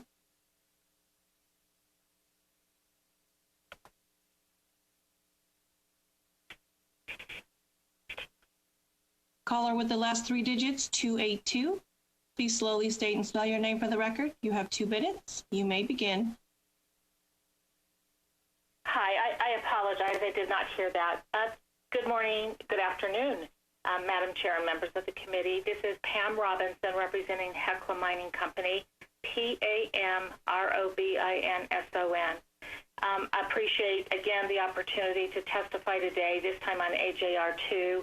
Hecla does oppose AJR2, which would, as you know, amend the Nevada Constitution and change the net proceeds tax rate from 5% to 12%. Hecla has gold operations in Lander and Elko counties, and it is involved in new exploration that has the potential to provide more jobs and resources to those communities. This resolution would have a negative impact on some of that new exploration and additional financial investments in Nevada, as well as impact contributions and participation in the local communities where they operate. We do support keeping the tax as a net proceeds tax and appreciate the resolution's acknowledgement that net proceeds is the fair basis for taxing the mining industry. We also very much support maintaining the portion of the tax that supports the vital services that goes to counties, in particularly our rural communities, and keeping the constitutional provision that a 2/3 vote by both chambers of the legislature be required to increase taxes, as is the case for all other businesses in Nevada. More than doubling this tax rate would have a significant ripple effect on our supply chain businesses that rely on and benefit from the mining industry. And of course, obviously, it's our businesses that do large equipment, tires, and et cetera, but also the small family-owned enterprises from restaurants and grocery stores to coffee shops and hardware stores will suffer as well. I know you've heard it a number of times that mining pays high wages and provides great benefits, because it does. Those wages and benefits are taxed away, if they are. These very workers who sustain and contribute to the social services safety net in Nevada may very well become users of those services. That puts a further strain on Nevada's budget. Lastly, we all know that the first special was appropriately called. If you could please go ahead and wrap up. You're at the 2 minutes. You bet. We support the provisions of AJR2 and look forward to continuing to work with you on this resolution. Thank you. We are currently taking calls for those in opposition of AJR2. Please press *9 to raise your hand to get placed in the queue.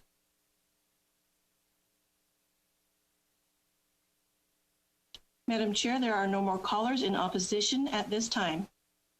Okay, then we will move on to testimony of those who are in the neutral position. If you are neutral on Assembly Joint Resolution number 2, we will now take your testimony.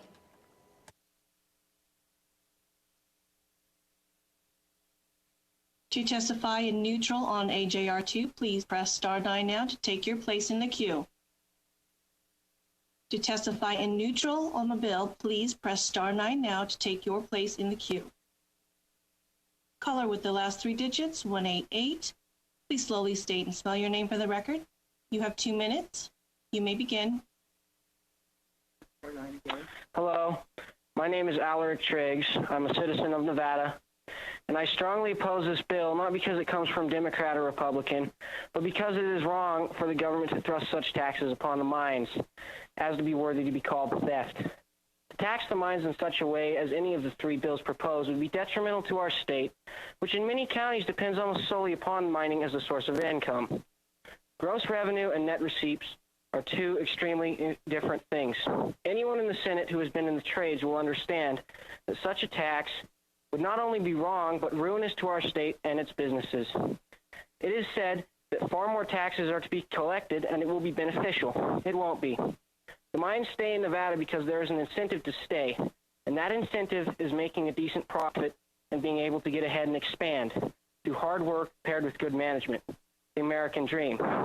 This tax takes that incentive away, and the mines have plenty of other places to go, such as South Africa, Ghana, Australia, and countless other countries around the globe. You won't make more money. You will take it away from yourselves. As once this law goes into effect, the mines will close, our workforce will lose its jobs or relocate, and our once prosperous towns will become empty and dilapidated ghost towns like so many others in Nevada. This not only affects the mines, but all of Nevada, as our already failing economy will die completely and it won't come back.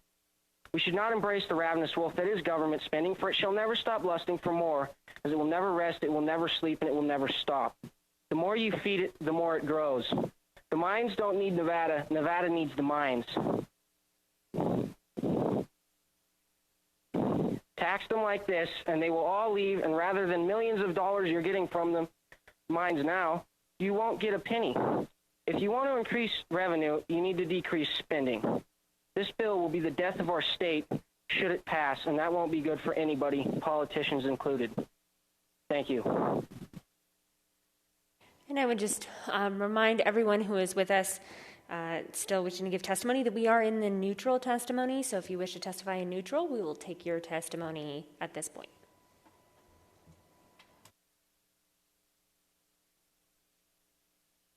Caller with the last three digits, 898.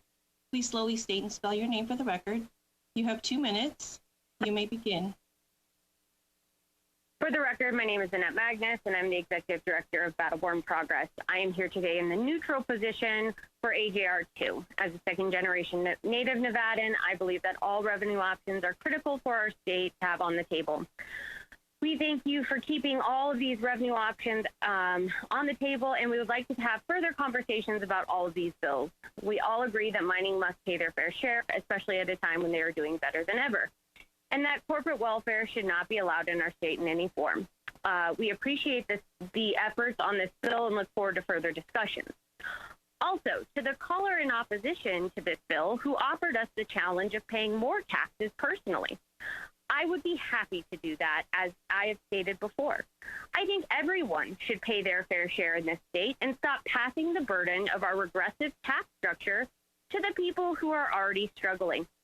I believe in a fair tax structure, especially for wealthy corporations like mining, which take, and do not give much back to our state at all, as I have.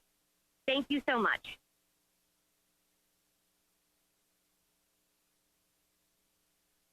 Caller with the last three digits, 738. Please slowly state and spell your name for the record.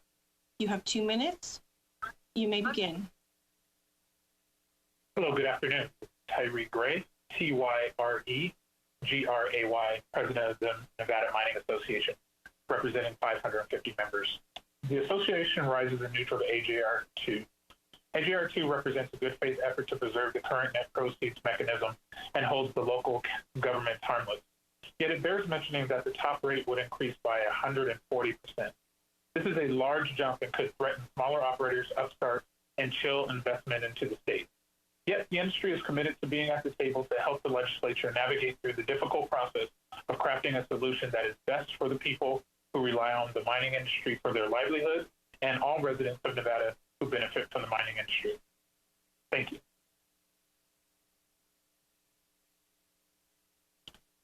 Caller with the last three digits, 152.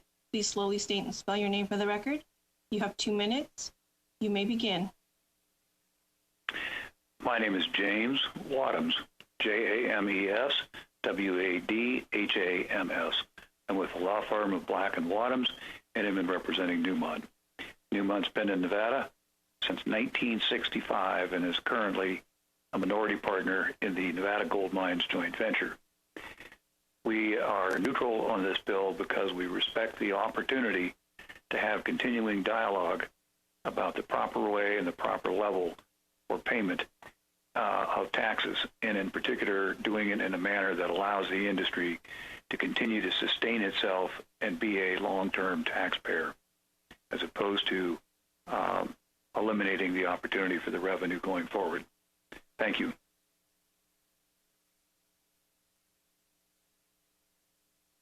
Caller with the last three digits, 964. Please slowly state and spell your name for the record. You have 2 minutes. You may begin.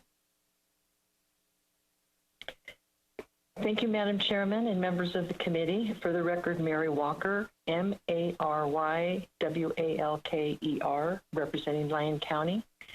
We do rise in the neutral position for AJR2. The major concern we had in our opposition to AJR1 and SJR1 was the elimination of the net proceeds of mines revenue to rural local government. AJR2 retains that revenue to local government. For 150 years, the rurals have relied upon this revenue, and AJR2 rightly retains this long-standing policy. We would sincerely appreciate consideration of retaining Section 5, Paragraph 2 in any of the bills that you are looking at this point in time. Rural mining counties only have one lifeline, as I stated before. It's Article 10, Section 5 in the Nevada Constitution. Retaining it would be extra important for us. Thank you very much, Madam Chairman and members of the committee. I appreciate your time very much. Caller with the last three digits, 333. Please slowly state and spell your name for the record. You have 2 minutes. You may begin. Thank you. My name is Christina Erling, CHRISTINA-ERLING, and I'm here representing Barrick and Nevada Gold Mines. Nevada Gold Mines is a joint venture between Barrick and Newmont, and we have more than 7,000 Nevadan employees in rural Nevada. We rise in neutral to AJR2. AJR2 is representative of the industry's commitment to come to the table and work with the legislator on short and long-term revenue solutions for the state of Nevada. We hope to continue a productive discourse with this legislature. Thank you for your time.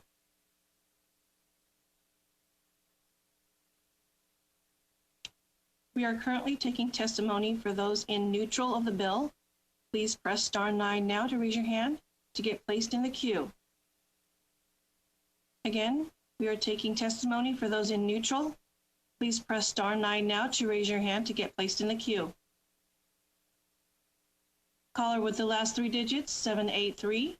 Please slowly state and spell your name for the record. You have 2 minutes. You may begin.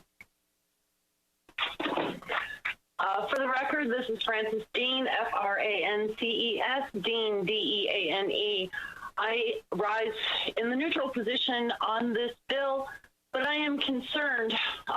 When we start using the words fair share, I become really concerned. Was it fair for the state to rely on mining for school buses for several counties? Is it fair for mining to support 15 counties financially? Is it fair to build, for mining to build playgrounds and sports teams? What if they leave? What happens to Nevada then? Thank you.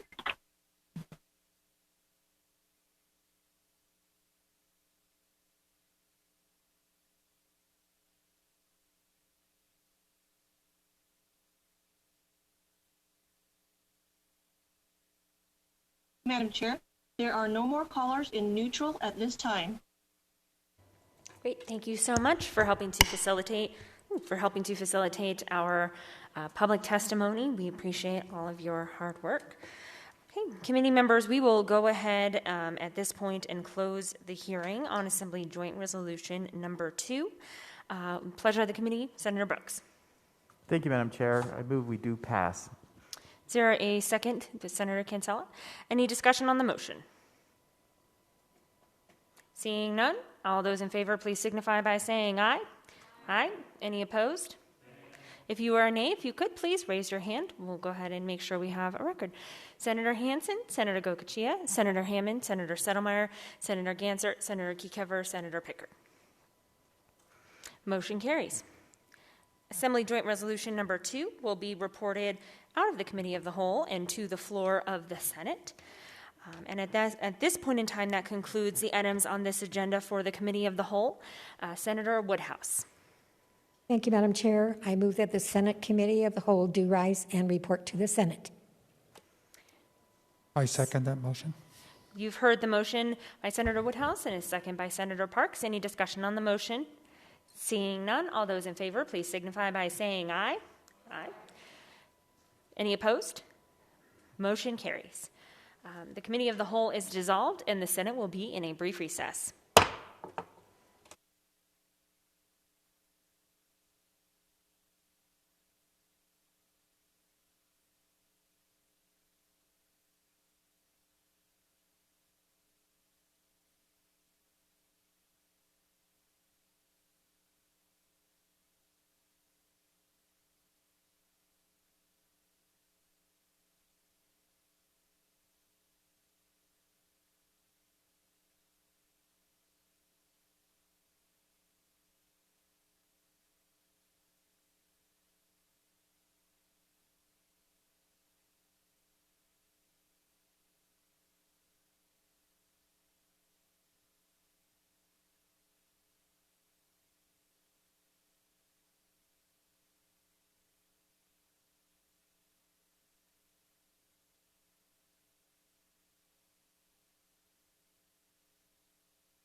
All right, Senate will come to order. Good afternoon. Order of business number 4, Reports of committee. Madam President, your Committee of the Whole, to which was referred Assembly Joint Resolution 1 and 2, has the same in consideration, begs the report, same back recommendation do pass. Signed, Senator Nicole Canizaro, Chair. End of report. Thank you. Order of business number 9. Motions, resolutions, and notices. Senator Canizaro. Thank you, Madam President. I move that the Senate stand in recess until the call of the chair. Or a 1-minute recess, sorry. Can I get a 1-minute recess, Madam President? Okay.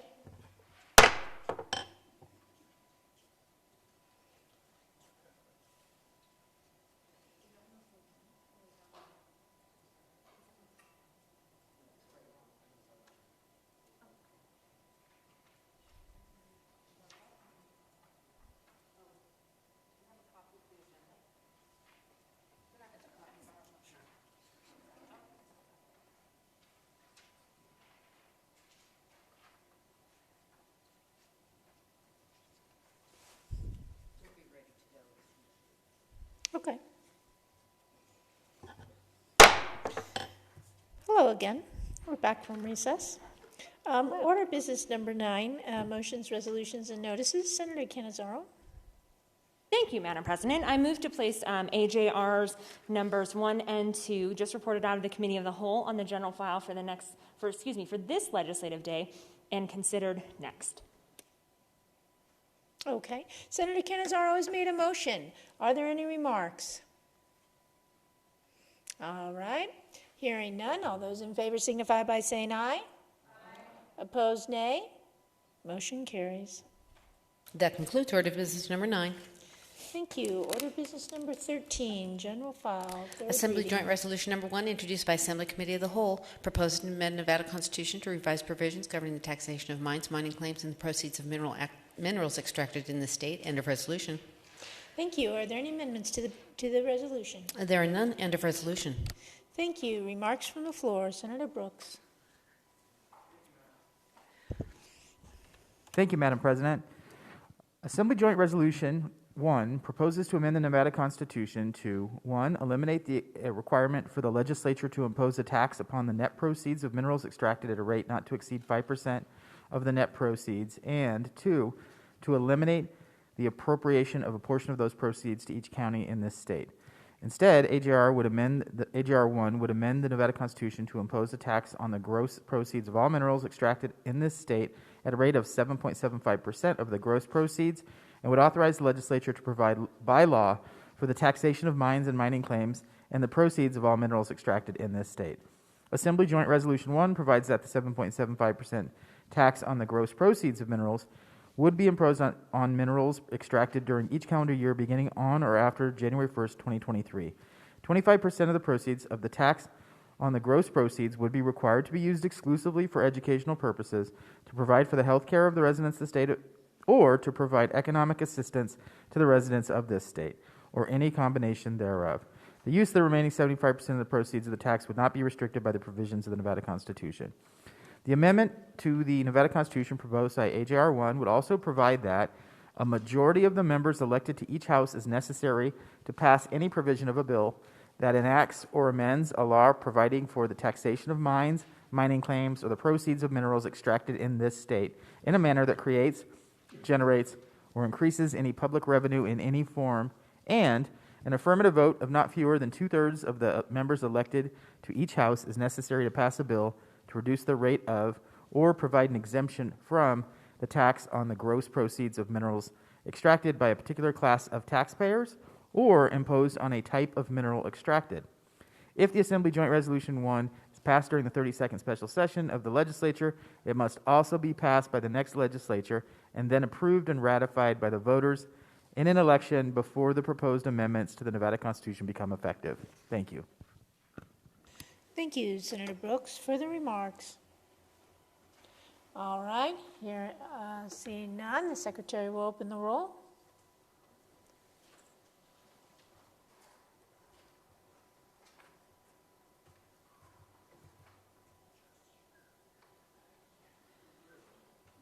Okay.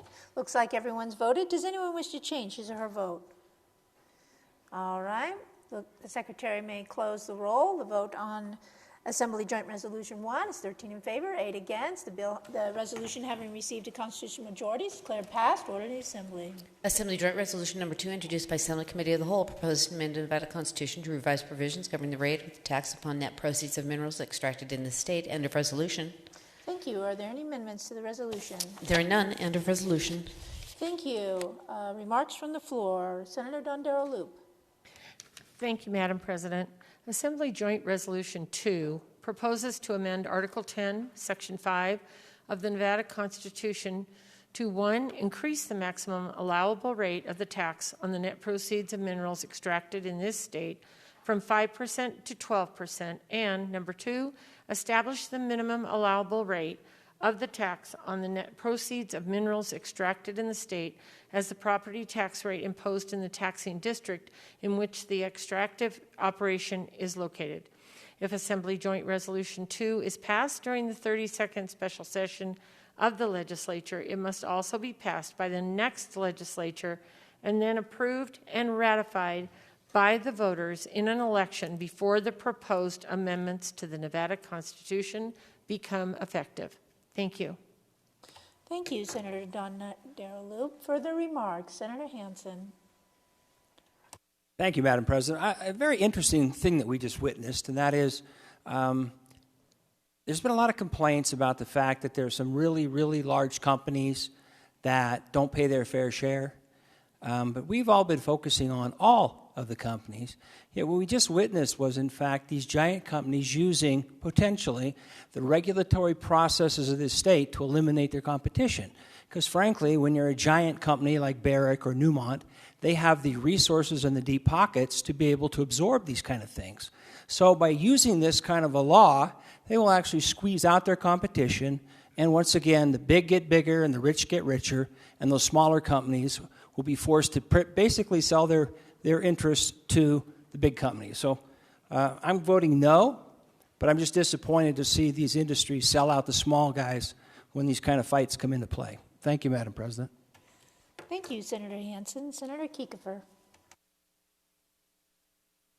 Thank you, Madam President. I have to oppose this resolution for the same reasons I opposed the one that we just passed, as well as the one that started in this body, SJR 1. And it's that I am of the belief that our tax policies guiding a single industry do not belong in the state constitution, and that it should be the prerogative of this body to decide the method of taxation on those industries, as well as rates and deductions and everything else. And this proposal, whether it's net or gross or dealing with what we dealt with in the prior session, I think sort of demonstrates that this is a farce, right? This will be the third constitutional amendment we've passed in the past 3 days, dealing with the same industry, the same tax, the same sections of the Constitution. And ultimately, it's to no effect. Let's look at one specific mine out in Elko County. It was the first one that was on the list in the tax bulletin. It's I think it's pronounced Meikle Mine, one of Barrick's properties out in Elko County. They grossed $60 million, deducted 42, had a net of 18. And at the 5% rate for the 2018-19 year, they paid $900,000 in tax in total between the state and the local governments. The proposal that would tax them at 7.75% of gross would take that up to $4.65 million. If this 12% net goes into place, it would be $2.16 million. We could, however, go back and reduce their deductions, like Mr. Powers told us we could, to 50%, and then their gross tax, or their net proceeds tax, would be $4.68 million, which is actually higher than the 7.75% of gross. We should have the flexibility to do this as a legislative body, and we may decide that this is not the right way to tax the industry, that maybe we should incorporate their mining proceeds in their commerce tax liability. But we wouldn't be able to do that if these pass. Maybe we want to keep it as a property tax. Maybe we want to set up a severance tax method of taxation for this industry. We're eliminating our flexibility by not processing a straight strip out of the Constitution to make those types of decisions. that is not what we should be looking to do as we create tax policy in the state. We should have the flexibility to set those policies, understand the industries, understand the implications of those tax decisions, and then move accordingly. This is doubling down on something that people have long complained about. The same people advocating for this have long complained about having tax policy in the Constitution. Now they want to take it from a reward system to a punishment system. Either way, it's bad. I encourage my colleagues to reject this. Thank you, Senator Kiefer. Senator Hardy. Thank you, Madam President. The voters are ultimately going to decide this, and I think the next time we see it as a legislature will be the time where we get to have input, because I don't think the input that we've had today is adequate. I don't think it was appropriate. I think we need to have more time, and I would like to see this in a real session with real witnesses and real people to talk about this. I feel badly that we've had people who are neutral that may have alternative agendas. So I think of the three resolutions, this is the least worst. I think realistically, mining is going to be under the microscope of how much they're going to pay and how much the constituents that we have are going to require of them. I don't know of a fair tax. I've never understood the term fair tax. I would love to have somebody explain to me what a fair tax is, because the people who pay it don't think it is, and the people who don't pay it think it isn't, and so on. So this will give us time to have the big guys talk to the little guys, and the little guys figure out if they can survive with the 12%. Obviously, 12% is more than 5%. I'm voting for this with all the caveats that I obviously reserve the right to look at the next legislative session, have people give me input, and by voting yes for this, I'm sure my phone will ring, and I hope that I can take information and be able to appropriately use it. But I think this also gives people an opportunity to look at something that may not be as egregious as some of the other things that they may end up voting on. So I will be voting yes on this. Thank you, Madam President. Thank you, Senator Hardy. Senator Gokachia. Excuse me. Thank you, Madam Chair. I rise in opposition to AJR 2. Although it's a very reaching effort, and I think we've accomplished a lot looking at it, I am still very concerned. Some of these larger developed projects that do have significant reserves might well be able to absorb 135% tax increase.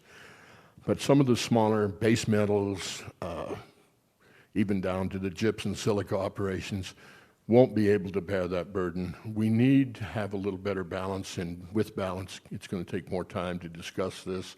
I'm concerned about passing this because then it is on the path to a constitutional amendment, and so I'm urging the body reject it.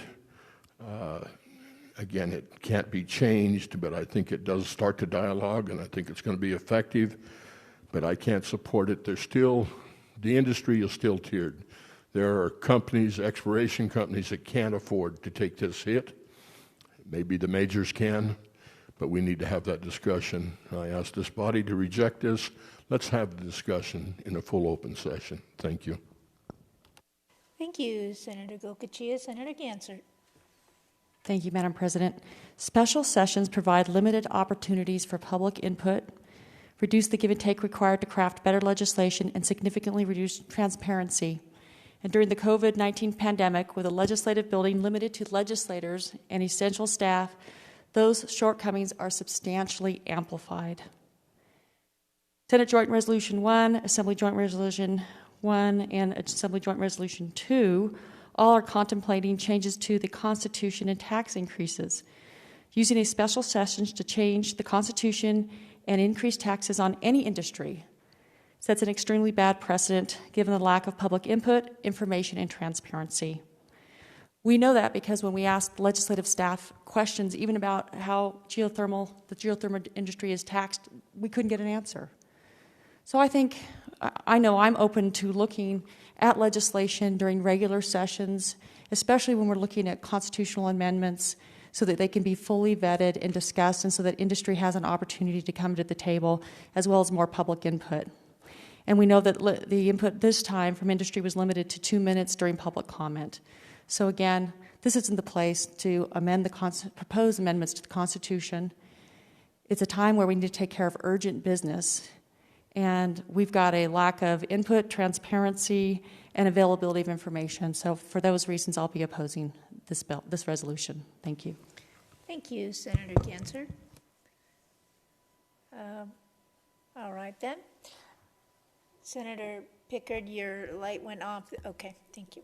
All right, looks like we don't have any further remarks. The Secretary will open the roll, please.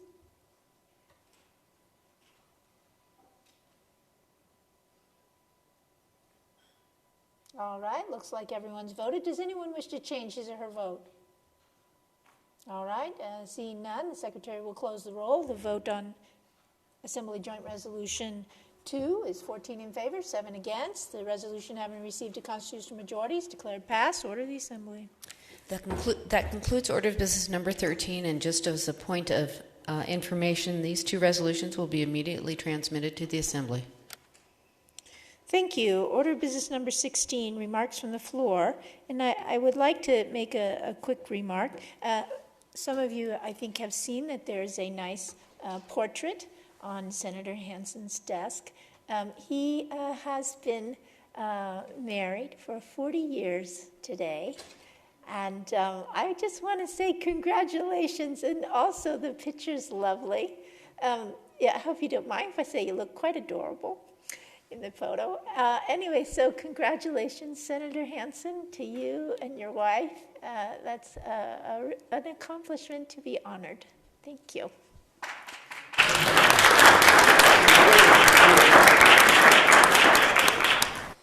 All right, remarks from the floor. Senator Kiefer. Thank you, Madam President. On a much more somber note, I wanted to make sure that we noted that we lost a great Nevadan today with the passing of Dick Trachok. Dick came to Nevada and made himself an institution, particularly in Northern Nevada and the University of Nevada, Reno, as a football player and then coach. He was a high school coach at Minogan Reno High, and then went up to the university level, became the athletic director for the university, and maintained an office there till yesterday or today, I guess. He was a true Nevada gentleman, and he was a pleasure to spend time with. He will be missed greatly throughout the state, I know, and I hope that we can all offer our condolences to his family. Thank you. Thank you, Senator Kiefer. Further remarks, Senator Cannizzaro. Thank you, Madam President. I move that the Senate stand in a recess until the call of the chair.